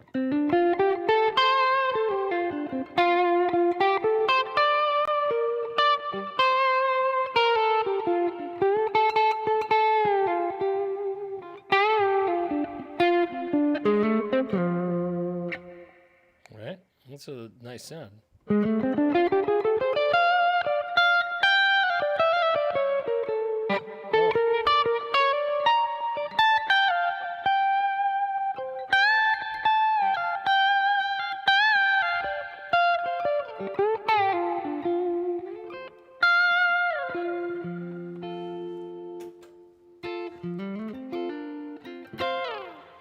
That's what's going on there. I don't think I have too much more to show off. It's pretty fun. This is Eyes, which I have coming up with this big long reverb that washes out.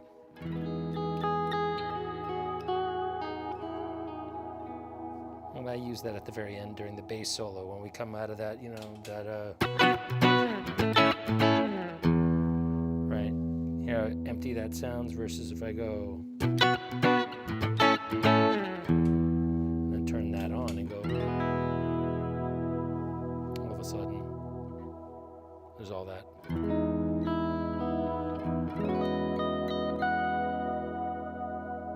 Right, I can make all that ambience behind the bass solo, and that way when he's going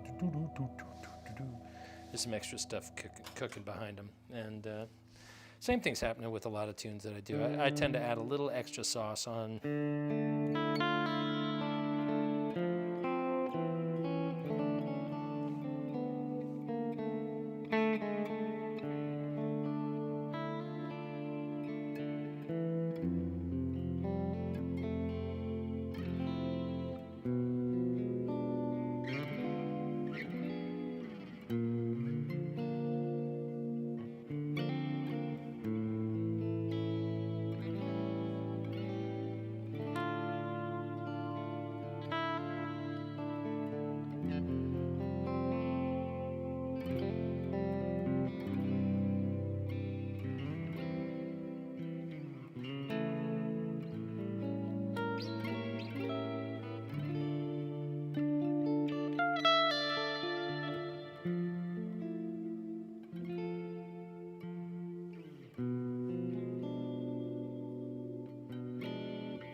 Anyway, beautiful songs. They do the work. They're really. It's not me. It's the music itself. It's just absolutely gorgeous songwriting. All right. I mean, how can you really find fault with with China Doll or any of those tunes, or Lucky Old Sun, or Eyes of the World, all those tunes. You know, Eyes of the World is really a lovely song. China Doll as well. Lucky Old Sun, Garcia can't take credit for that one. That song is super duper old, actually. I think it's back in the early 1920s. So the first version of that I ever heard was with like a tenor banjo kind of going like, you know. Sorry, I'll get rid of this spacey sound. I don't think we want that. Listen to what this does.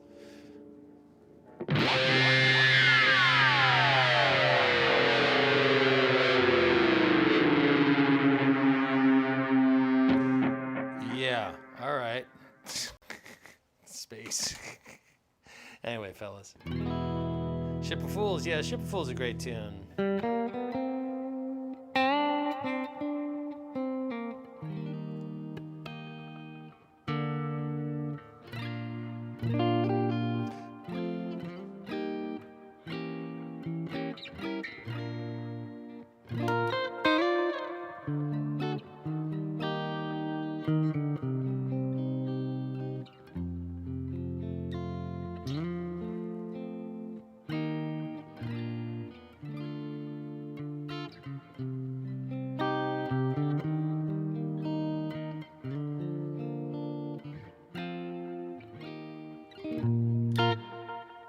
Beautiful, beautiful. All right, well, my camera's frozen up again, and I've managed to extend this thing to 2 hours. Listen, if you want to understand how to get better at guitar, playing guitar is obviously the trick, but you got to have a focused approach. Focus. You know, if you've got friends that'll hold you accountable, that's always a good thing. That's one of the things I like most about what's going on over at the school program, is that not only am I'm not the only person pulling everybody along. Every single one of those people that's there is pulling their brother. It's kind of like a phalanx of people making a progress. We've covered 20 songs already, all right? And we're super stoked. The environment over there is just one of camaraderie, collaboration, support, learning. I understand it's not necessarily in the cards for everybody financially or in terms of how much time they can commit to things. And obviously I've been put in a privileged position most of my life. And I was lucky enough to be young when I started playing guitar, so I got to spend a lot of time with the instrument. And that was the thing that gave me the fundamentals that have enabled me to make progress swiftly in particular genres of music, whether it's, you know, blues or bluegrass or stuff. Once you have your house in order, you can build a little wing, so to speak, a blues wing or a jazz wing or whatever, you know. And Grateful Dead music has always been like kind of the soundtrack of my life, so it's not a sound that's hard for me to conjure in my mind. And now that I have more and more command of the instrument, it's easier and easier to kind of bring it out.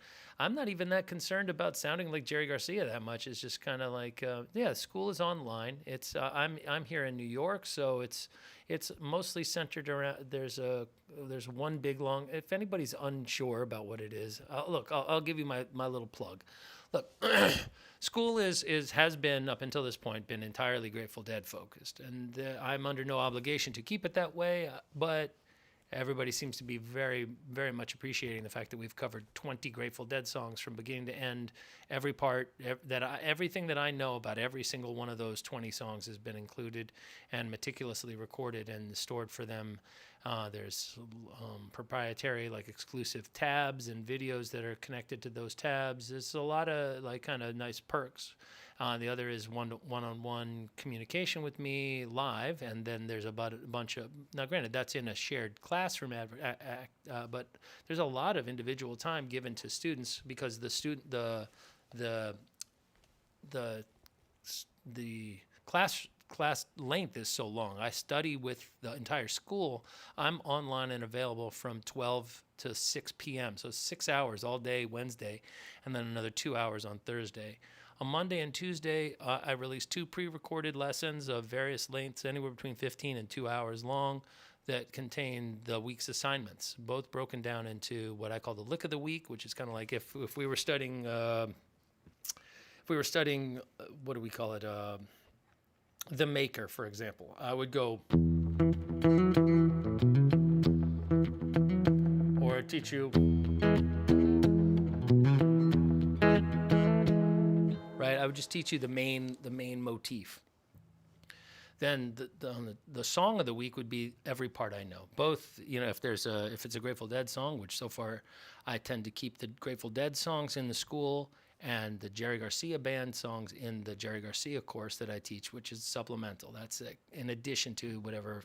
There's a subscription fee. Yes. Is it insignificant? No. It's a real subscription. It's a real service. Really, a lot of focus and energy devoted to it. It's not just like a throwaway kind of bullshit thing that you're getting. You're getting a lot of my time. It's 8 hours a week of me being available to you, and then off hours I'm still available to you. Like, these guys are emailing me and texting me in the middle of the night, and I don't feel obligated to, but I'm inspired by them being involved. So I enjoy the back and forth, and I think any single one of my students, and I guarantee you to the man, unless even the people that have decided to not continue studying there, of which there's probably 10 or 15 people since we started doing this in September that have what they call churning out. I'm learning a whole another language. They realize that they don't have the time necessarily to devote to the program, or that they're looking for something that's a little bit more basic, right? And that's fine. I understand that I can't be everything to everybody at all times. But I can tell you this, that if it's a good fit for you, it's going to be a really great fit for you. If you've got the time and the inclination and you're prepared to do some really hard work, every single one of my students has improved dramatically since we started doing this stuff, because the pressure's on. Like, every week we're learning extra stuff. So even if you feel like you're getting over, some of them have commented, yeah, there's a lot of content. Yeah. That's how I know you're getting everything you can absorb, is because you're being overwhelmed a little bit. Now I know you're saturated. You can always go back, and if you have questions, I don't only field questions, for example, about what I'm studying that week. Every single week I carry the entire 20 weeks with me. So people are asking me questions all the time. Hey, when you do that lick in Fire on the Mountain, what's that? And, it's fine. I have a great relationship. There's like 90 students now or something like that. And every single one of those cats is working hard to improve themselves. Some are young, some are old, some are experienced, some are not so experienced and are just figuring it out. I try to limit the amount of time that I spend on the beginner students. I try to corral them towards the beginning of the teaching day on Wednesday, and the advanced guys I tend to give at the end when I'm feeling a little bit more footloose and fancy free, and talk about extended concepts and things that are maybe kind of a little up top here. But the truth is, I love the subject that I'm teaching, and it's one of the few areas that I could generally claim some form of expertise in. I think this is something I actually understand and do pretty well. Ship of Fools, let's see, there's been a couple of, the tone we were asking about was the reverb fade out. Oh, yeah. So, not the tone. So, yeah, so the sound that's there, that's just a long decay. So, like a 20-second reverb decay. And this is something that's only available in certain types of effects, like, the more new age kind of soundy stuff. So, when you like right now, I think I've got some pretty long delay. See, there's a lot of ambience there. If we go back to the Eyes of the World setting, right, you'll hear this. Right, let's see how long that decay is for. The cool thing is I can tell you exactly how long. The decay is 21 seconds, okay? Now, granted, it fades in. It doesn't start out. I have to hold the sound down for more than a second or two, and then it takes off. All right, so if I'm holding it longer on those E chords, like E major 7 sounds,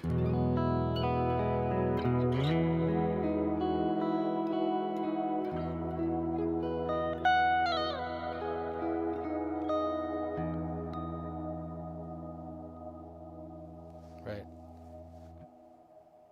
It creates like a bed of stuff, almost like a pad, like a synth pad or something like that.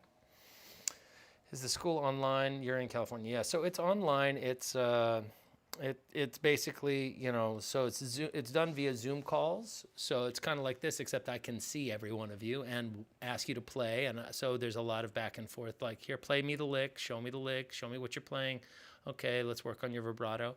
Then there's like little personal chat. There's personal chat rooms between me and every student. So they ask questions, send me videos, and if they want to have a public discourse on what they're doing, which most of the students actually seem to prefer, then they invoke the ability of everybody to see and share in the homework section, which is like a public bulletin board where everybody can put up what they're working on.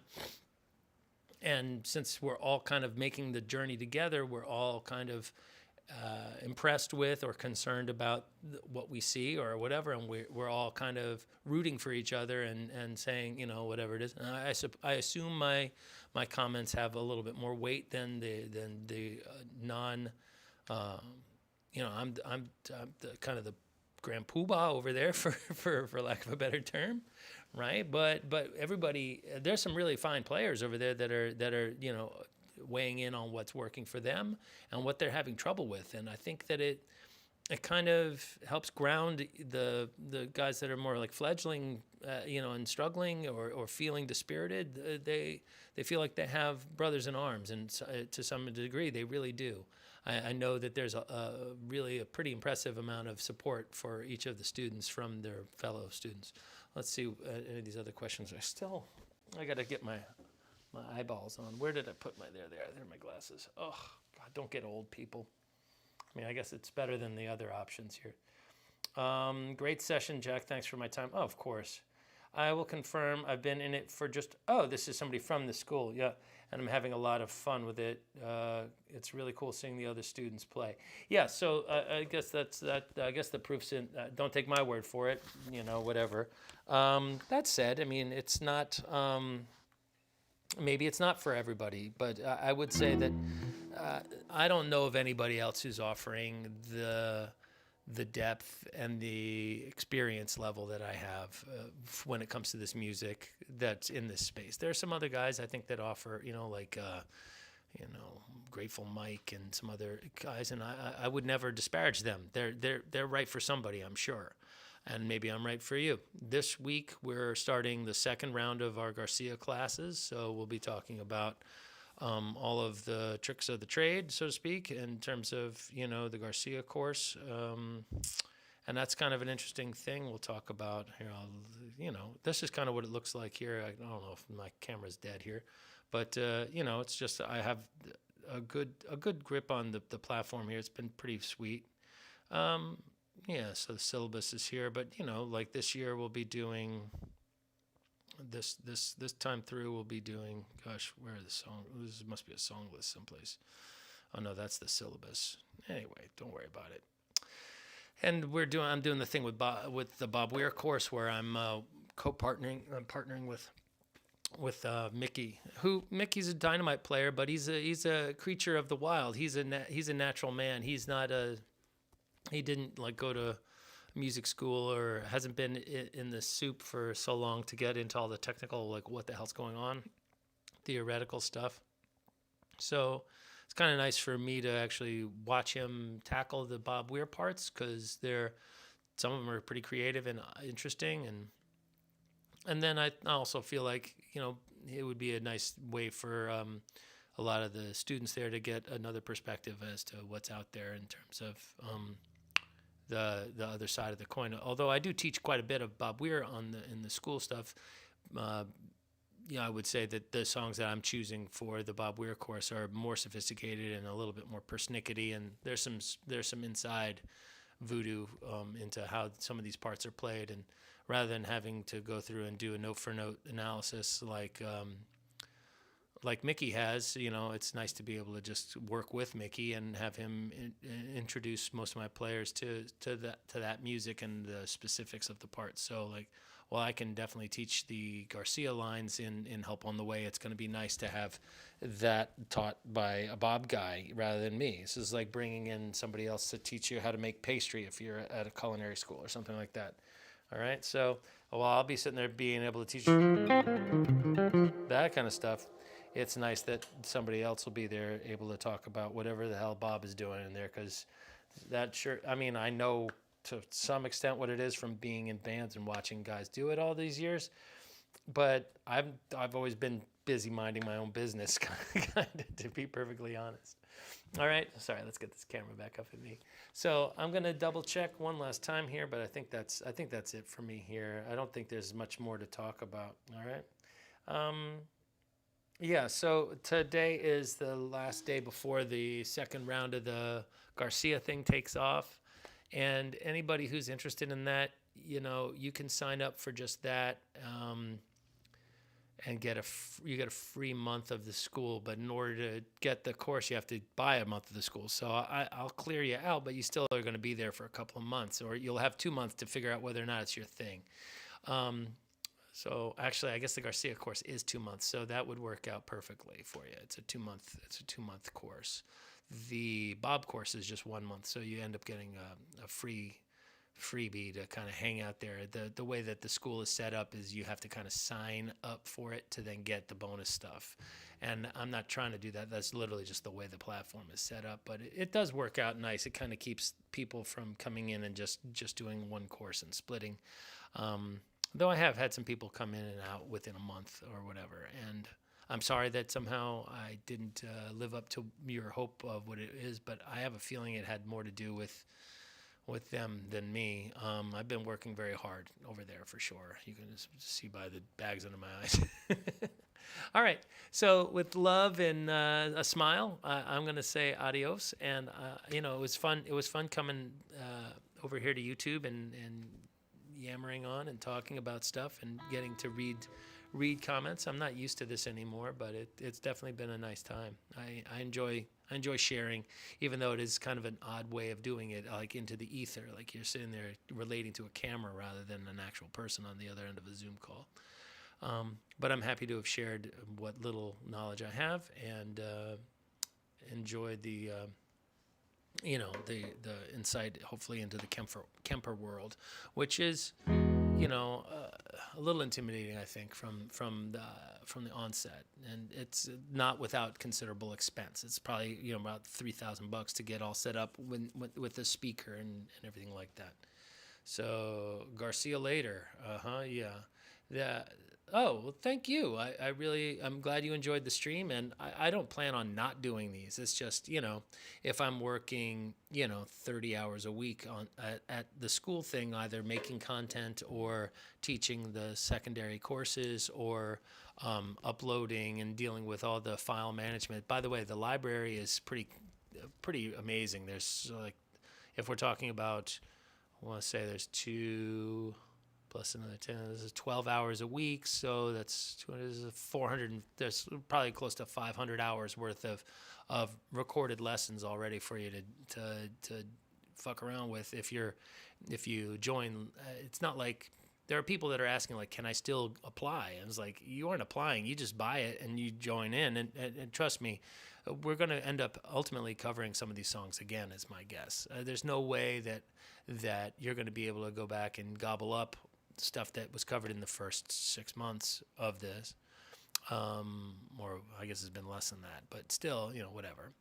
And but you might have to wait another 6 months before we, revisit some of these tunes. And I'll probably end up having to take a poll and make sure that people aren't feeling like they're being taught the same thing twice.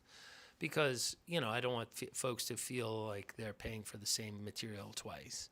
But I would say that I think that every single player that's going to be there in another 6 months will be a different player than they were 6 months ago when they first signed up. Every single one of them has grown as a player since I've gotten to know them since September.